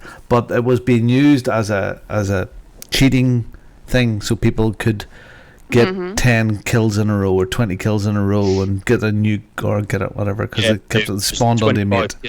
Yeah, and so I don't. You can't get the nuke this time round, can you? So no, there's no nuke. That's boy, there's no point in doing that apart from XP. Yeah. Am I the only one that felt like Robin when he started to say flare? He should have been saying flower. Flare. For some reason. Yeah, I know that's a new one. That was a new one that we didn't know about. Flares. Yeah. I love those flares. Don't throw that flare down there. Okay. Yeah. All right. Call of Duty. Kim, you finally finished. Yeah. Red Dead Redemption 2. Well, yeah, I have finally finished John's epilogue, or at least I assume it's finished. Well, sort of. Yes. I got to the big part on the mountain, and if you've played the game, you know what I'm talking about. So, oh my, and if that wasn't fucking satisfying, I don't know what to tell you, because let me tell you, for me, that was satisfying. So, yes. And if you played that, you know what I'm talking about, so. Yeah, you took the ending of the main story like to heart. It was bad. Yeah. I don't blame you. That was. But I did the first one too, so I mean, these are my games, and this is what I get into. So and they give you good characters, and that's why you get into them so well. If they were just cheap, characters you didn't care about, I don't think it would be as good a game. I still say Arthur is one of the best written characters I've seen in a video game. Probably ever, because of the growth pattern and the journey you go on with him, and starting off thinking, okay, he's pretty simple. I don't think I'm gonna like this guy that much because he doesn't seem like he has a lot of depth to him. He seems like he's a meathead, right? Yeah. And then you grow to love this man and realize how much he is. He is thoughtful. He is trying to change his life for the better, and he just doesn't know how to separate his loyalties from what he should be doing. And that ultimately is his downfall. He's too loyal. That really is what kills him at the end of the day, outside of certain things. That he comes to realize all that too late, and it comes back to bite him in the ass, so to speak. So can we do a spoiler cast now for this? I think we could. I think we should set up a spoiler cast. I think it's granted it just came out on Stadia. Foreshadowing for Robin, but I have the PC version running on the video stream right now. No, okay. Oh yeah, I'll bet. I've still not gone back to the grave. I'm not going to say what that is, but at the end, I've not gone back. Is that something to be done then? Is that what you've just done, Kim? Yeah, you need to go back to the grave, and it was kind of nice at the end of the epilogue. They showed you too where all the rest of them ended up, which was nice. So, and you got to see someone visit Arthur at his spot, which was cool. So, yeah. All right. Yeah. I gotta do some last little thing, I think, with John, because I noticed when that part was over and they run through the credits, you went back to his ranch. So apparently there's still a little something else I need to do, but always something to do. Yeah, always but the hell of it is, even when it's done, I'm still going to go back, and I've got an earlier save point where I'm Arthur, and I'm going to go back and do all the Easter eggs, because apparently you can find, like, Bigfoot and shit, so I'm going to go back and do all that, too. Bigfoot shit. I do Bigfoot just love hits. riding horses in that game, just Horses, going around the horses, countryside. horses. Yep. Horses. Yeah. Which we need to play some more online sometime. That was fun as hell. Yes, Yeah. Favorite part for me was building the house. Yep. I love the music, that little song. Oh yeah. Oh, great. I liked it too. I replayed that twice. Okay. Me too. I think the only thing I need to talk about, because we talked about pretty much all the games I played, is God of War. Boy. So yes, boy. So I've been playing this on PS Now via the PC. I am kind of convinced that the controls on it, I think, are because it's on PlayStation Now. Or maybe my controller, one of the two, but it's not necessarily the greatest experience. In that I do feel just a little sense of lag or just offness with the controls. Not to where I can't play it, but it's just enough to that every once in a while I'll notice it and I'll be like, okay. And I did have one big moment of streaming failing, which was I was playing God of War yesterday, and I'm playing through it, and suddenly everything went horribly pixelated. I mean, like beyond, like I could not see anything on screen pixelated. And then I get the announcement, your connection is too bad to continue. So it turns out, ironically, my Xbox started downloading the Call of Duty beta, or the Call of Duty big patch, the 15 gig patch that Pete was talking about. And so it was downloading that automatically in the background, and I had a bunch of different devices hooked up to my Wi-Fi also for work, that kind of thing, that were running. So once you start cluttering your network, unless you have a router that's going to give certain devices priority over others to maintain the connection speed, if you will, to a playable level for gaming, that will be a problem. That is going to be a problem for PS Now. It's going to be a problem for xCloud. It's going to be a problem for Google Stadia, depending upon what's going on. So that is the world of streaming. That's the one thing that we have to still overcome. Now, speaking of Stadia, Robin, you are now on the clock. Let's hear about it. You got your Stadia in. You are ready to transfer everything to Google and sell your life to them because it is the greatest thing ever. You are ready. You're ready for the future. Okay, well, I hate to do it. Have two chins on the one show, but the Mike Chin done a very good review. So he not only got his the same day as mine, but he managed to video a whole review and edit it and post it within 24 hours, which is completely unheard of for Mike Chin. Anyway, yes. So my Stadia arrived. Here it is, the Founders Edition. This is pretty much this is it. This bit here is it. In the box is this controller, some charging leads, and a Ultra thingy-mabob that Google Chrome Ultra, which has an Ethernet. Robin? Yes.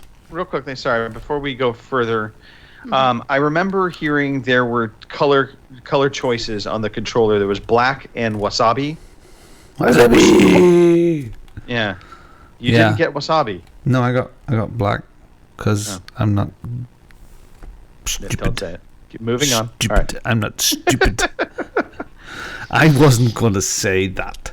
I'm not stupid. Anyway, the controller feels quite nice. So it comes with a Chromecast Ultra, which has an Ethernet port on it, which I think makes a difference.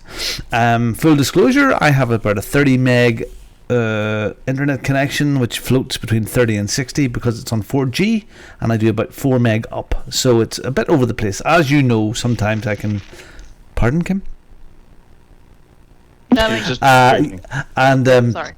Anyway, so it feels quite good. It's a decent enough controller. It's very easy to set up. You stick your control. I stuck it on the TV, and I switched it on, and you download the app. It instructs you to download an app on your phone, and you do a bit of syncing. A couple of buttons to press.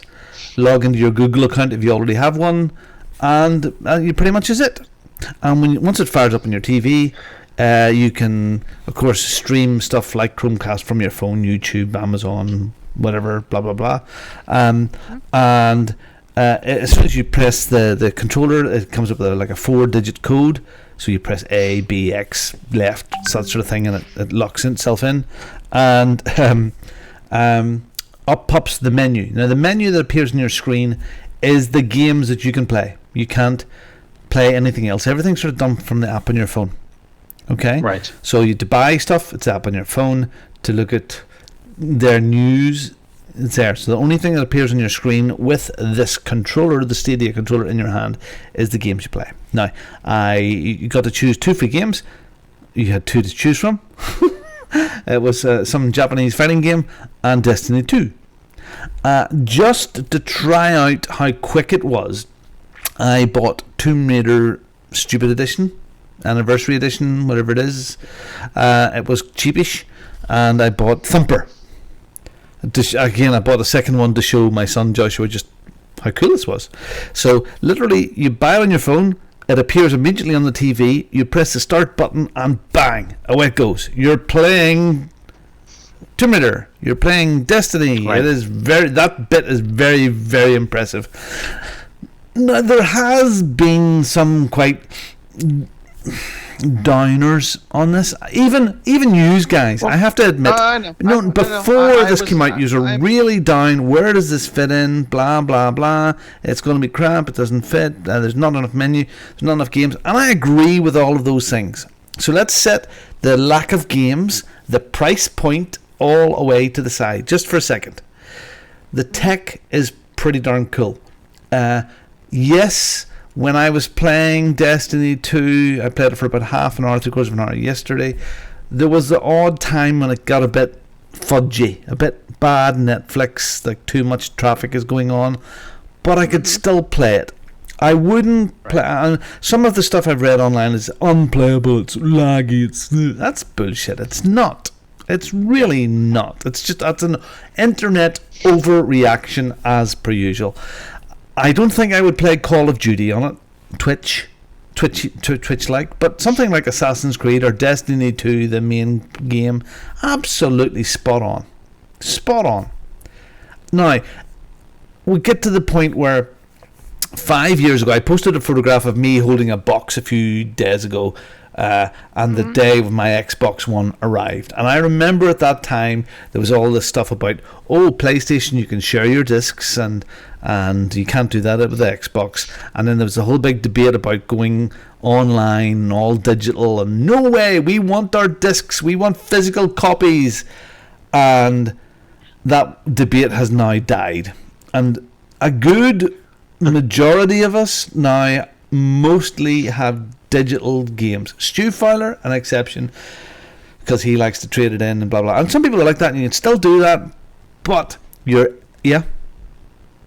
Oh, I'm exactly the same with Stu. I like to buy the disc. Okay, but you're not really buying a disc anymore. You're buying a code on the disc, a license that allows you to fire that game up. Because if you buy that disc, I can almost say 100% that you're not playing the data that's on the disc.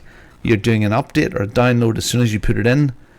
Yeah, so so it's crap. Yep. So there's a delivery service, and then there's a 30 meg update. So you're only buying that license, and I think that this is the start of that same argument, but with streaming. In 5 years' time, 10 years' time, maybe there will be no need to have the box under your TV. Maybe it'll just all be streaming like this. Yes, Pete, you don't need to put up your hand, son. I do, yeah. So, what?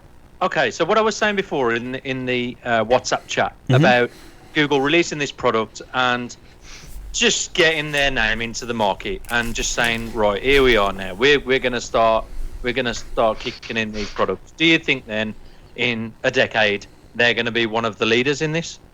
No, not necessarily. No. I think Microsoft possibly, but because there's things that they have against them right now. The lack of games, the price point is completely and utterly wrong. Okay, so but get those two things sorted, and they've got a chance to be a player. I think Xbox is very much going to be the driving force. PlayStation seem to be getting their act together now, but I think they will be a player. Now you're talking about streaming. Streaming, the streaming service. Yeah. Your xCloud and your PlayStation Now and Stadia. I think they will be a player if they get the price point right. And as the infrastructure gets better and better and better, there'll be less and less need or a weaker and weaker argument to have the hardware at your residence. So, just from my perspective, I always believed in this tech. I believed in the tech back when I did the beta. Assassin's Creed Odyssey, it made me a believer. The tech works.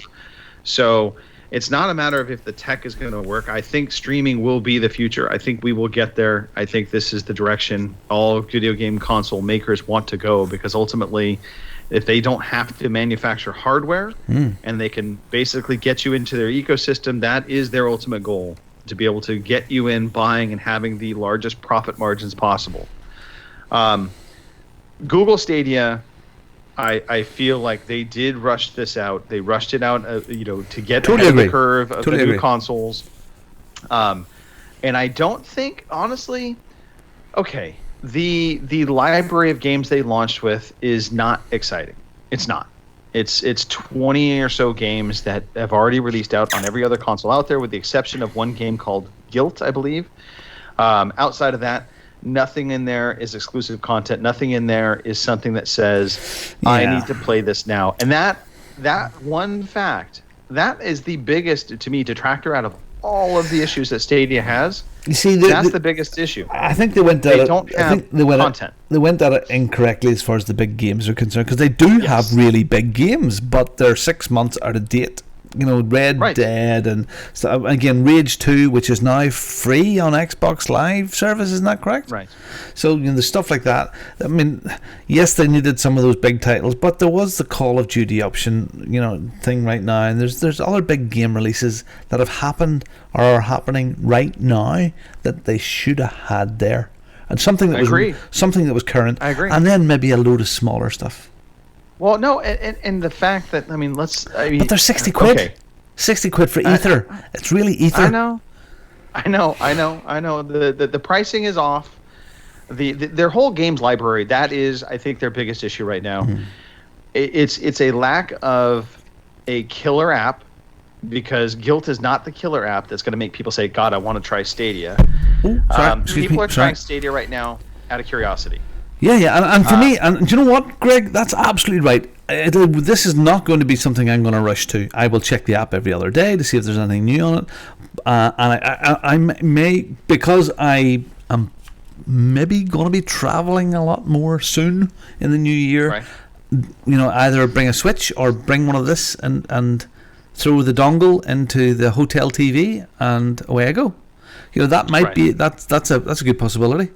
I'm not doing that, Pete. I'm not doing a VR headset in a hotel room. That's fucking freaky.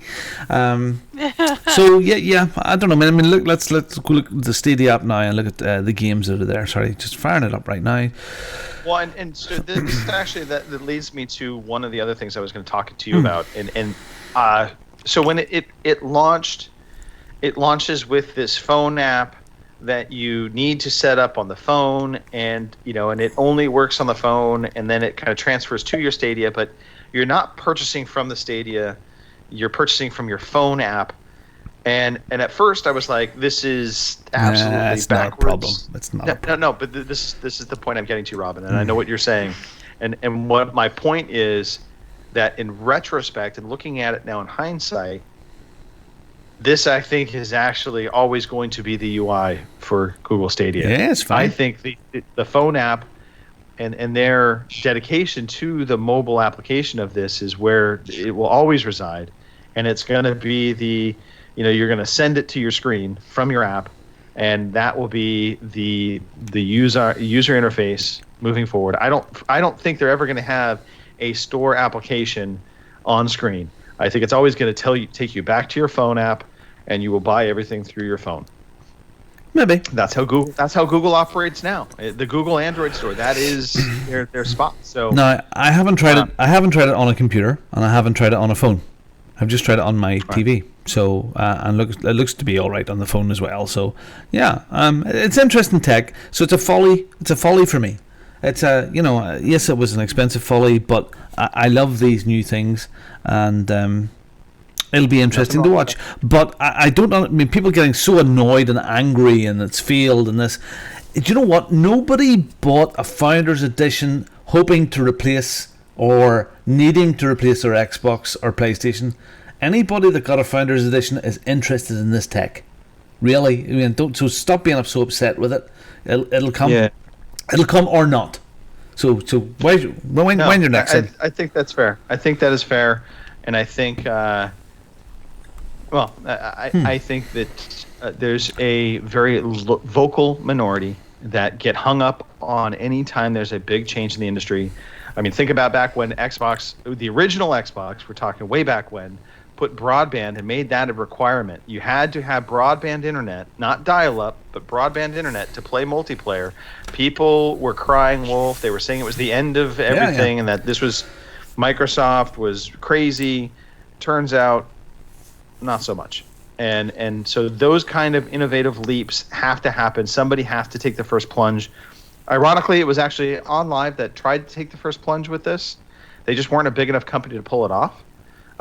Google may be. Google, I think, could very well become a decent player in this space. But they need their own studios to start producing games specifically for Stadia and make me say, I need to buy Stadia to play this game. I need Stadia to have this experience that I can't get on my current ecosystem. And that's the big challenge they have. Because that's not going to be for 2 years. Yeah. Can I just say as well, being a VR fanboy, right? I know we're going off from Stadia, but Oculus Quest also asks you to download an app onto your phone. And just talking along those lines about that app being on your phone and purchases being made on your phone, Oculus has got the same type of system. So it asks you to download an app onto your phone, you sign in with your profile, you link it to your Oculus, and if your Oculus is powered up and in that standby mode where there's automatic updates, a little bit like the Xbox, which I didn't know about until the other day, until Phil told us, but it's got the same type of thing. And I think it's a real good marketing strategy in the way that when there's new releases, it comes to your phone. It doesn't come to the Oculus, because when you stick that thing on, you just want to get on and play with a game that you've got in mind that you want to stick when you put your headset on. You don't want to get into all of the right. What's out now? What I want to browse through the market and the library and the store, but your phone does that for you. It tells you when your Oculus has been updated to the latest software update, and it gives you new games that have been released. You can purchase the games on the app and you can install them onto your Oculus without even switching your Oculus on, because when you switch it on, it just automatically goes straight away and you don't even have to think about it. So I think that is a great way. I think for convenience and a great way to capture people as far as a marketing's perspective and a consumer's perspective. I think that's great. I love it, and it does get me. I'm not one for that. Brought to you by Oculus Go. I endorse this message. And even in the chat there, sorry to get back to the games. I mean, Scott Stubby there and Robots is saying that, Robots is saying, well, why, if there's any sort of lag, who's going to pick that over an Xbox One or PS4? Not for me. So, and actually Trials is on it, by the way. It's not for you. It's not for you yet. It's new tech, but in a few years' time, this is going to be the way of it. It is. Yeah. Also, Scott Subby saying about the disc prices on COD and COD are $59.99 and $49.99 on Amazon, and they don't. It's rare. He's saying it's rare that bigger titles get reduced on digital. Actually, I'm sorry to disagree, but I think that's wrong now, and I think digital stuff on Xbox and PlayStation gets reduced. Maybe not as cheap as Amazon and disc format, but definitely you do get some bargains out there, and especially if you're making use of things like Game Pass as well, where big games are part of your subscription. Anyway, maybe using that game specifically as an example, Modern Warfare or any Call of Duty doesn't really drop in price. They're pretty stubborn, aren't they? And there goes, and there's McWowell's 420. He's just said back in OnLive. Wow, yes, I have one of those too. And some of us have had OnLive to play. He played it on a low end PC and good internet, and it was great. He played tons of AAA games, and you could play for free with no lag. Yes, so it's there. I mean, OnLive was the really the first of that, and the American guy was a guy Kai or whatever it was called. Guy Kai. They got bought by Sony. The guys from Northern Ireland. PlayStation now. Northern Ireland boys. So look, it's there. So don't say never. So anyway. Well, and the other part of this is, in people talk about lag free. There's no such thing. So just as an FYI, even playing on current consoles, playing on PC, there is lag. It's the amount of lag. Now, Stadia probably has a little bit more lag than the more localized formats do. Especially probably PC is going to be the biggest, lagless or lower lag experience. I don't know. But lag always exists because your controller has to go to your machine, then your machine has to go out into the internet, and the internet back. So there is lag. Also from your screen. Your screen has lag in it. So when you're talking about purchasing a TV for gaming, you want to try and find the screen that has the lowest amount of latency. But all of them have it. So we can't sit here and say that one experience doesn't have lag versus the other. It's just it has less lag. I suppose if you can watch Amazon or some of the Netflix stuff in 4K and you've got 4K at home, Stadia will work perfectly for you. It's guys like me. I didn't even know if it was going to work or be playable at all, who has a really dodgy, weak connection and can't do anything about it. It's not that I'm being cheap. It's the best I can get where I am. Yep. Right. So if you can watch streaming 4K stuff right now, Stadia is an option.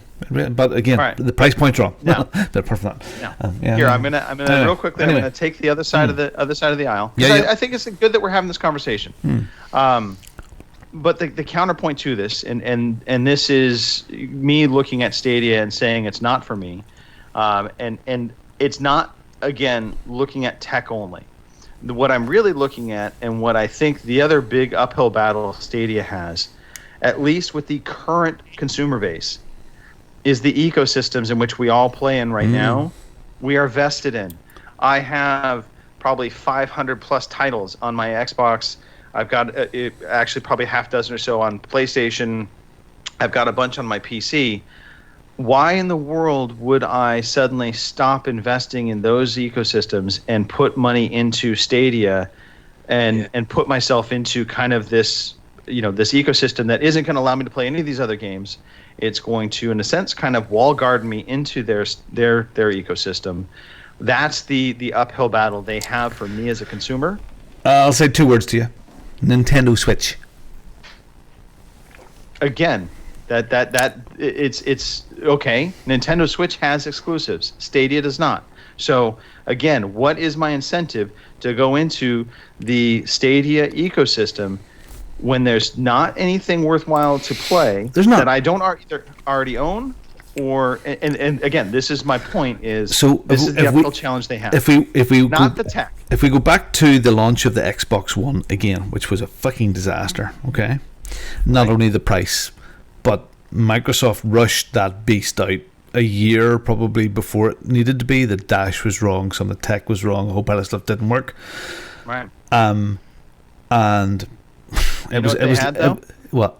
You know what they had? What? They had Forza 7. They had Titanfall. Those were all in that launch window. Yeah. Those were exclusive So I'm not saying the exact same, but it's a very similar situation where I think this has been rushed out. I think they panicked about xCloud and PS9 and stuff like that there, and or maybe they were just too ambitious with their date.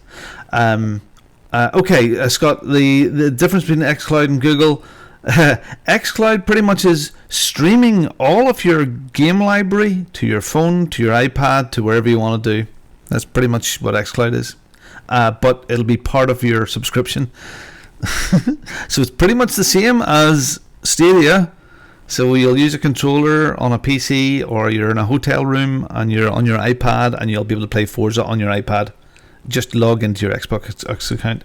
Just in the same way as, again, Nintendo Switch, you can play Minecraft. You log into your Microsoft account to play Minecraft, and you can play Minecraft or Fortnite and the crossover and all that sort of stuff. So, yeah. So Microsoft have the infrastructure of the games already there, and that's going to be absolutely fantastic. So why would you buy anything else? You wouldn't. Sit tight.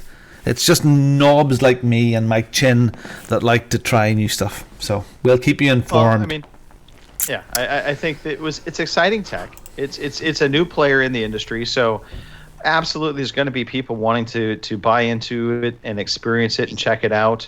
But again, as the question is, what's the reason for me to buy into the ecosystem of Google Stadia?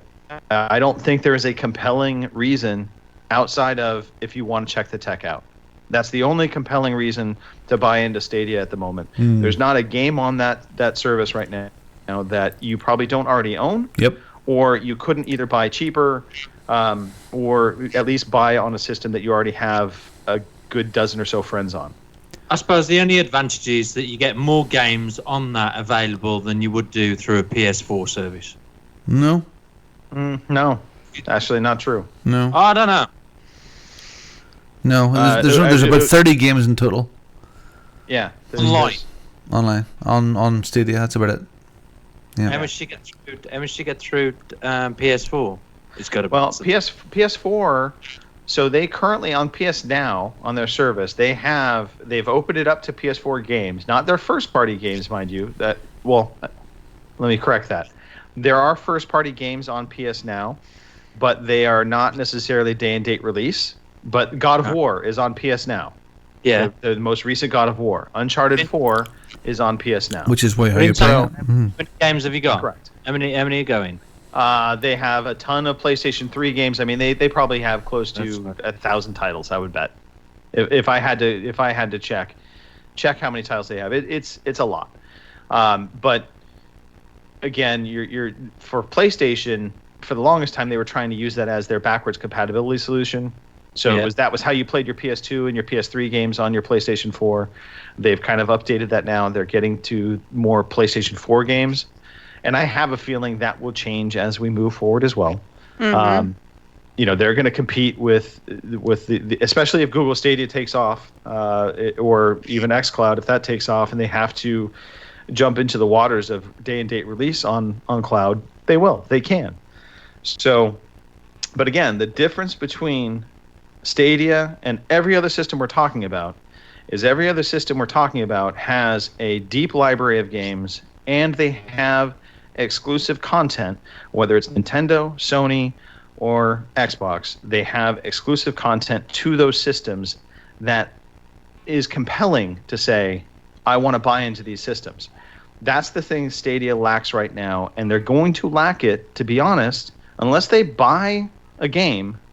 They kind of wall it off and they buy exclusivity. They're not going to have anything from their own internal studios for at least 2 years. They just started production this past summer. Mm-hmm. So that is the biggest hurdle of all of it, is what is going to get me to buy into Stadia, and I don't see something compelling. All right. I think we can move on. Mm-hmm. I think we should move on to a news quiz. And by the way, Pete, when you do find that number, because I know you're looking it up right now. I am, yeah. Yeah. But I understand that you've said there's PS3 games and blah blah blah, but PS4 titles that I don't think there's that many. I mean, there may not be a ton. Don't get me wrong. That's just the model they have. But it's not to say they can't. What's this? Are you talking about Stadia or what? No, he's talking about PlayStation Now. PlayStation Now. This is now PS4 and PS3 stuff. In comparison, I don't think they have. Greg. Yeah, there you go. It's Pete. It's not. It's because of the model they've set up currently, I know. But it's not because they can't. That's I guess where I was going with it. I mean, listen. Sarah says there's 650 games for PS Now. So okay, there you go. PS4. They're PS3, PS2, and PS4 games. Let's go. PS4. I want. That's all I want to know. There you go. That's your homework for next week. Okay, I'm ready to go. I'm ready to go. Now, come on, let's crank this motherfucker up.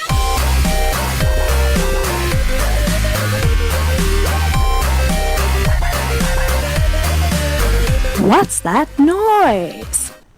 Okay. This is Mark's What's That Noise quiz, and he has nicely sent in some audio files for us to listen to. The idea is that you find me on WhatsApp, guys, and if you want to partake in the chat, you can do that as well.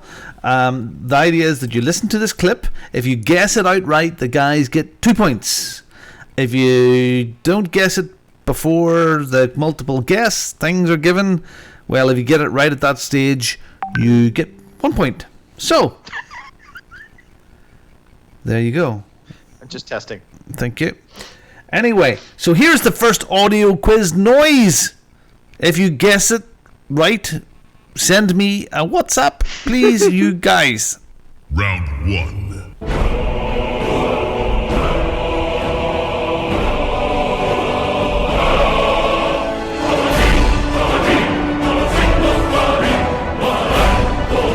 Holy shit, Mark, really?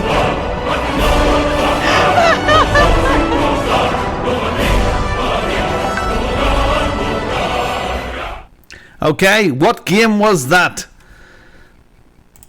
I've got an answer from Kim. Does anybody else have an answer? Yeah, hang on. I was just laughing at the last message I got from you, Robin. What was it? What was was that that for? photo. Oh, I was on the toilet. I was on the toilet for that one. We both had a conversation at the same time and I saw it. Anyway. You make that sound like it's weird or something. Doesn't everybody do that nowadays? I mean, Yeah, we generally don't take the toilet roll. That's a little bit different. Yeah, you don't take a photograph of yourself. Okay, come on now. Okay. I've got an answer from Kim. Okay, I've got one from Greg. What about you, Pete? No, I'm gonna wait. Okay, so then we've got multiple guess. I have to say that the two people are absolutely correct. God. And the multiple guess questions are: is it Dragon Age Inquisiwig? Is it Skyrim? Is it Kingdom Come Deliverance? That's CUM. Or Kingdom of Amalur? So, A, B, C, or D? Please? Pete, you can shout it if you want. C. Pete. I've not played any of these games. Is that yes or the right answer? I would like to add in Kingdom of Amalur. Great game. Yeah, it was. I know, underrated. right? And it's backwards compatible now. There you go. Is it backwards compatible on PlayStation, Kim? I don't think so. I don't know. So the correct answer is Skyrim. Well done, Kim. Well done, Greg. Somebody keep score, please. And then on to the next. Sorry, Pete, you're a loser. And the next one. What game is this from? Round 2.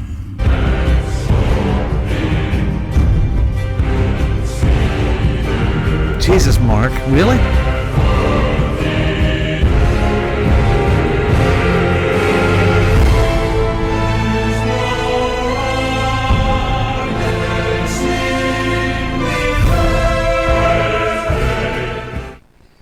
Okay, so you gotta get your answers in, guys. Get the answers in. What was that game? Come on now, get it right. Get it right. Come on, somebody give me an answer. Don't leave me hanging here. Someone send it in. Greg DeLacy has given me an answer. Anybody else giving an answer? You're just waiting for the multiple guesses. Multiple guesses. I'm not sure, so. I don't know I'm right on this. Okay, you're waiting for the multiple guesses. Are we? Yeah, Pete, come on. Are you still alive there?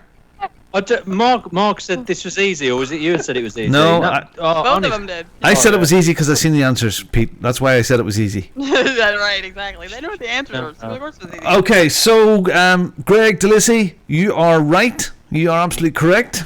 So I'll be damned. For a single point used to, is it Diablo 3, that great game? Is it Fallout 4, that great game? Is it God of War, that great game? Or was it Conan Exiles? A, B, C, or D. Your answer is now. Notice he did not say that great game for Conan Exiles. And we both, What the game was, you could 1, 2, and 3 have all said it was God of War. Very good, boy. And Greg gets the extra point. Very, I very figured good. that when you said Greg got it right, and then that come up as an answer. So yeah. There you go. Okay, and the third and final audio clip in Mark's extravaganza of a quiz. Here we go. Final round.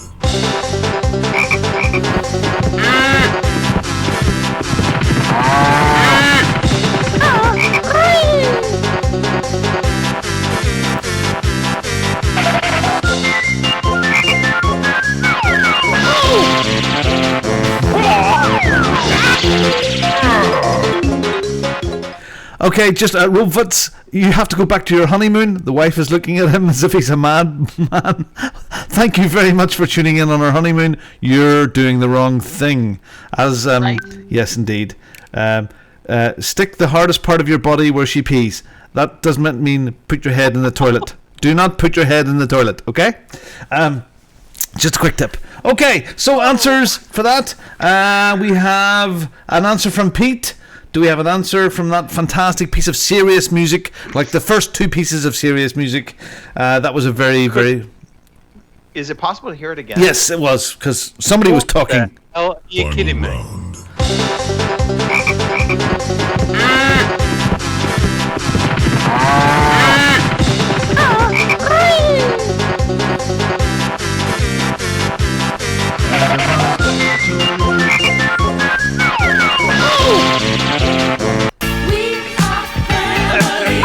Hello, my fellow podcast family. Okay, so that's what you're getting. Come on now. Come on, answers, please. Come on. All right. Mine's so wrong, but a good guess. So is mine, just for the record. Okay, here they come, and they're having guesses. I like these guesses. Okay. No clue. No clue. So we're okay. So Greg has. How can that be? How can that be? Okay, Kevin, do you have a guess?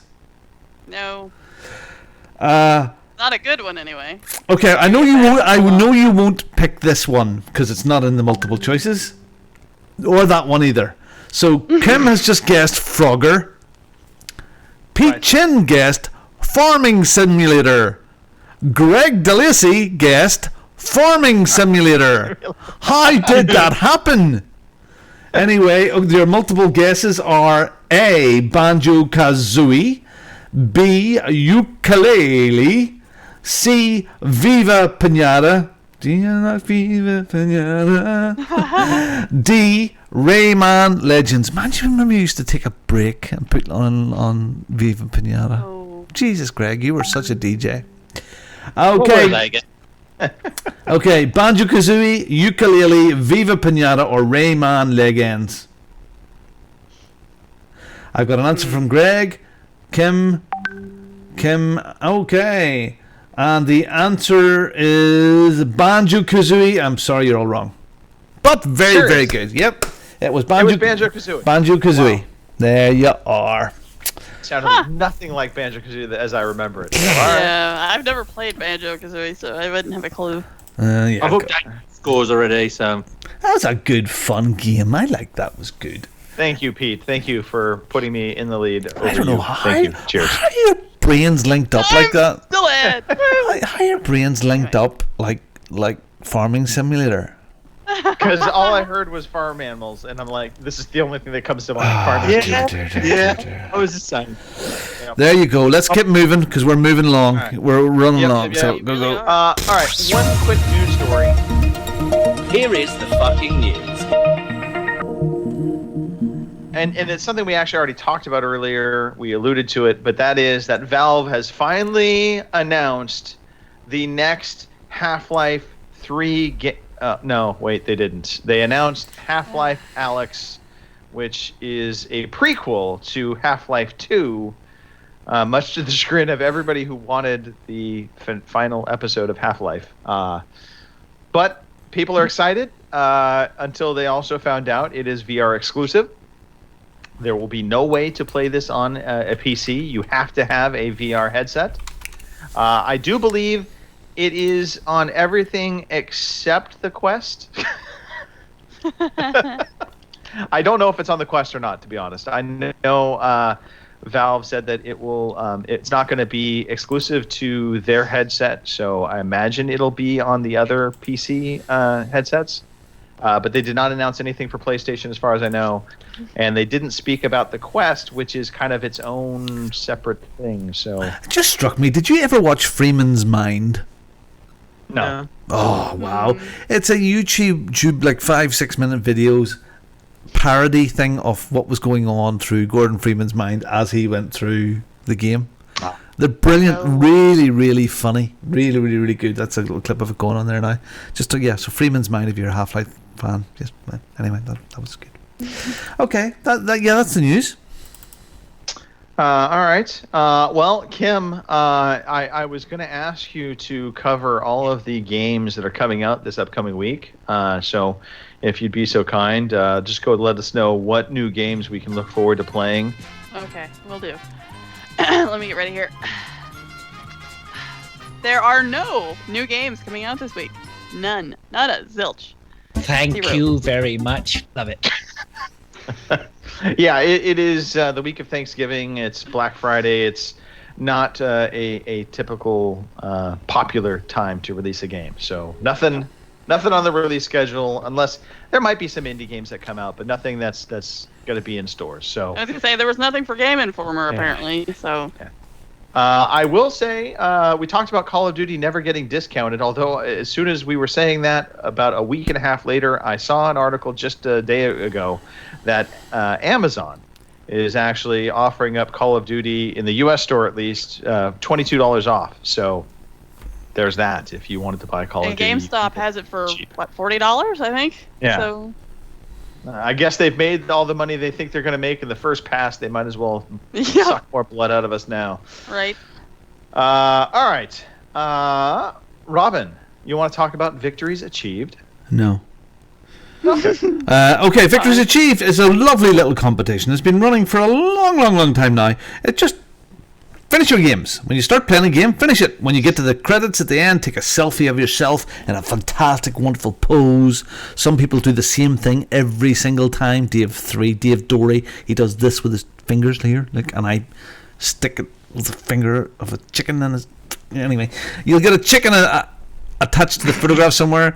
There's a little story generally I portray with everyone. You know, poor old John Mouse is not feeling this week, so he had chicken doctor with a clipboard and an injection needle and a thermometer in his mouth. Yeah, lots of you know, it's the mind of Bongo the Sane. So what happens is you take that photograph and you're a person, and if you're a person, you can do that. And you have the credits in the background of your smiley face, and you tweet that off to @OC_podcast. The very important thing to have, there's #victory achieved, and you get entered into the draw for money, £15, $20, and you can spend that on whatever you want.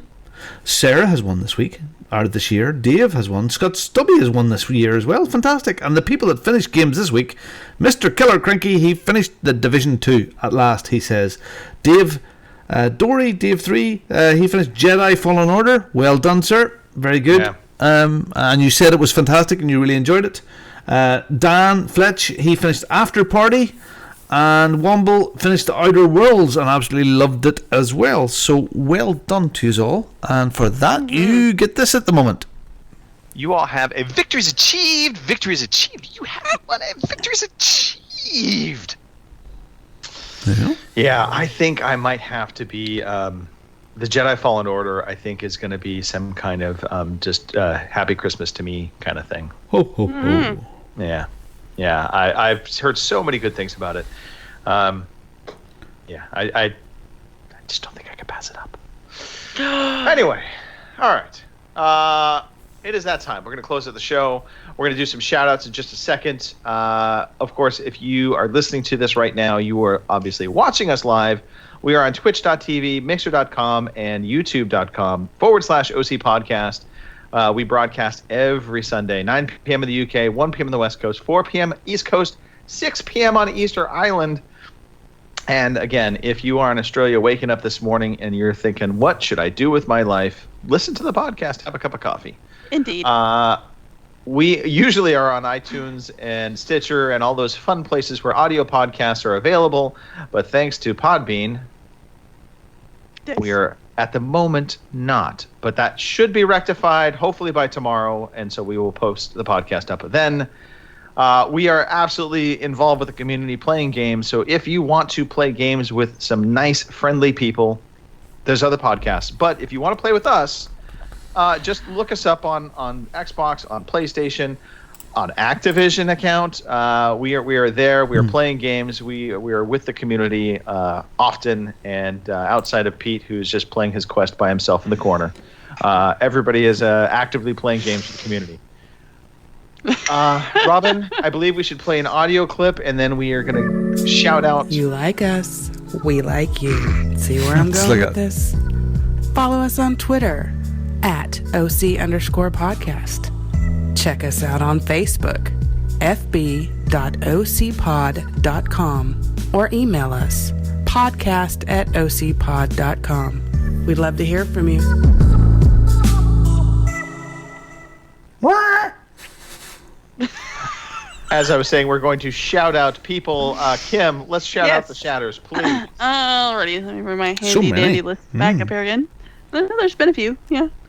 We have Scott Stubby, RCGC, Dingster UK, Lurks, Commander Root, Mark Canix, Mark Weathers, 420, and Rob VTS.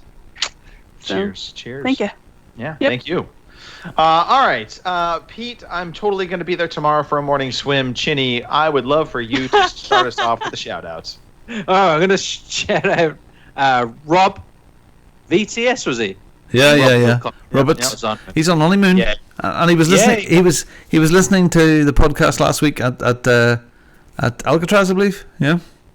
Mm-hmm. Yeah. So he got married. Don't do it. It's a trap. So, congratulations, our kid. Well done. Mm-hmm. It looks like a fabulous holiday so far. He's been to a lot of that hat, Snuggins in the US. That hat. He's got to see Nate Diaz as well in his little fight. I wanted to see that UFC fight, but I didn't manage. But anyway, he's had a great holiday so far. His pictures are fabulous, and well done. He had some bad news recently, so to add all of that going on afterwards, I'm hoping that's rehabilitated him through that. It's got him through that bad moment in his life. So fair play. Good lad. So well done. Congratulations. I'd also like to shout out Greenall's Gin that I've been drinking tonight. Nice pink gin, a berry gin. And I'd like to shout out my twins, Jimmy and Madeline. They're 15 this week. Christ, man, I feel old. You're old. Yeah, you are. Indeed. Dean. Bad. It's bad. 15. Oh, and Cassie T and Steve as well for putting up with us this week in Preston. Oh yeah, I had a good time over there. So, and I didn't insist you. I'm sorry, but you're from another podcast, and there's rivalry, beef. Yeah. So, this is where I get it wrong, but over to Kim. Okay, I want to shout out you guys. It's fun, and I'm actually here, and I stayed, and thank God for that. So shout out to my laptop for not crashing again, thank God. Other than that, hopefully we all have a good week. And over to you there, Tank Top. Again, doing it wrong. I know. That's okay. We'll let Robin finish it out. I'll go next. Thank you to the three of you for podcasting with me. Glorious time as always. Thank you to the listeners. Because ultimately, it really is all about. Actually, no, it's a lie. We just like to hear ourselves talk. No, they do. Yeah. I want to shout out to Mark. He had another just me moment where he was able to have some quiet time, alone time. He wanted off the podcast today. He said, "You know what? I could do with a break. You guys annoy me." So we said, "Okay, fine." You're fired. No. Yeah, pretty much. No, seriously though. No, shout out to Mark. Shout out to Pete. We miss you dearly. Shout out to Nicole. We haven't had Nicole on the podcast in a long time, and she's had stuff going on. So she had to take a step back, but she had reached out not too long ago and let us know that she was alive. So I do want to shout her out, say hello to her. We do miss you, Nicole. Shout out to Richard Webster, our PC gangster.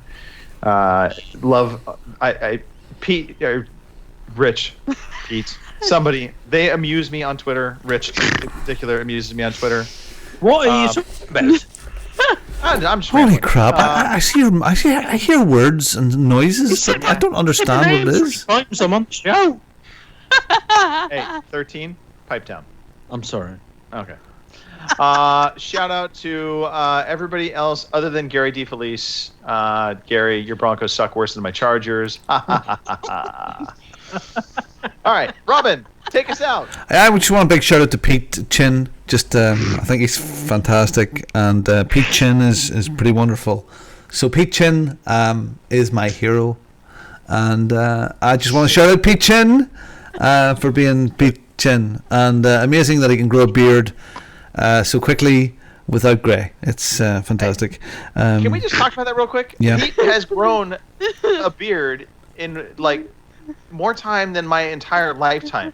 I mean, I could not grow a beard that robust. It frightens my entire me. Lifetime.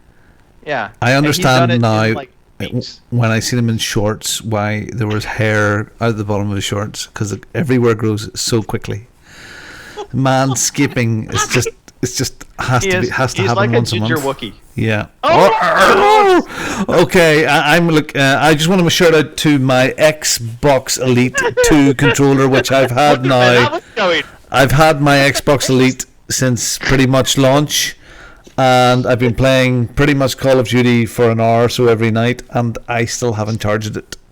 Yes, you and me both, Robin. Yeah, it's just this is like a just amazing. We're gonna go till the gas runs out. Yeah, just amazing. I have not charged this thing. It's just yeah, it's and it doesn't even look like it needs charged at the moment. The lights are still on it. So thank you everybody for listening. It's been wonderful having you round at our gaff tonight. Thanks for coming in and playing with us. Thanks for all the shatters. You were great fun tonight. That was good feedback about Stadia and streaming and all that stuff. So thanks for listening. We will be back here next week. Oh yes, Pete, love. Yes, darling. Oh, you want to shout at Pete? The fisting chat. I'm sorry, what? What? You want to apologise? Why was there not enough? Just in case anybody got offended about the fisting. They're freaking offended now.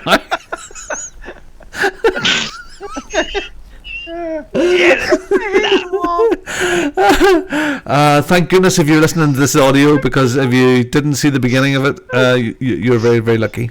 So anyway, look, we're out of here. Thanks very much. Next weekend is Thanksgiving in the US of A, and Black Friday, the most important thing to happen that's ever came out of America. So we're addicted to it over here now. So it's coming.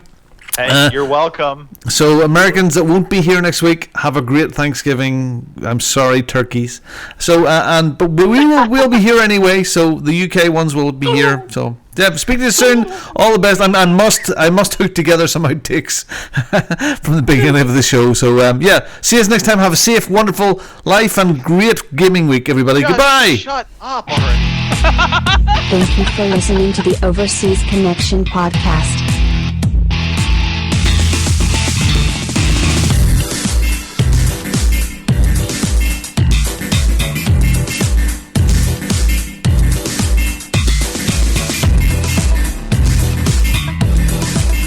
Stay tuned for some fun outtakes and bloopers. Goodbye, Screen.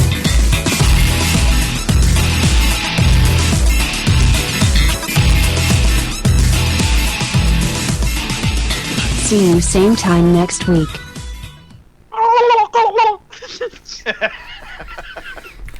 You're sorry about fisting? Yeah. If that doesn't get us into the Golden Joystick Awards, I don't know what will. Right? You want to apologize for the fisting? Was the fisting not good, Pete? Is that why? Are you apologizing because you mentioned fisting, or because the quality of the fisting was bad? Yeah, exactly. I want the on-screen fisting, apparently. It was good. Yeah. I just hope it didn't disturb the viewers too much, so it was so good. It would have disturbed the viewers if you really had done it live on screen. That would have been bad. Now, Pete, I've told you before. Look, 13. You're learning your trade. You can get there. You will. Just calm it. Okay. I know this is what you like to do. I know you like to walk into your room and just, oh my God, I dropped my trousers. I know. Just try and restrain yourself from doing that. Okay. But it's all right. I can't.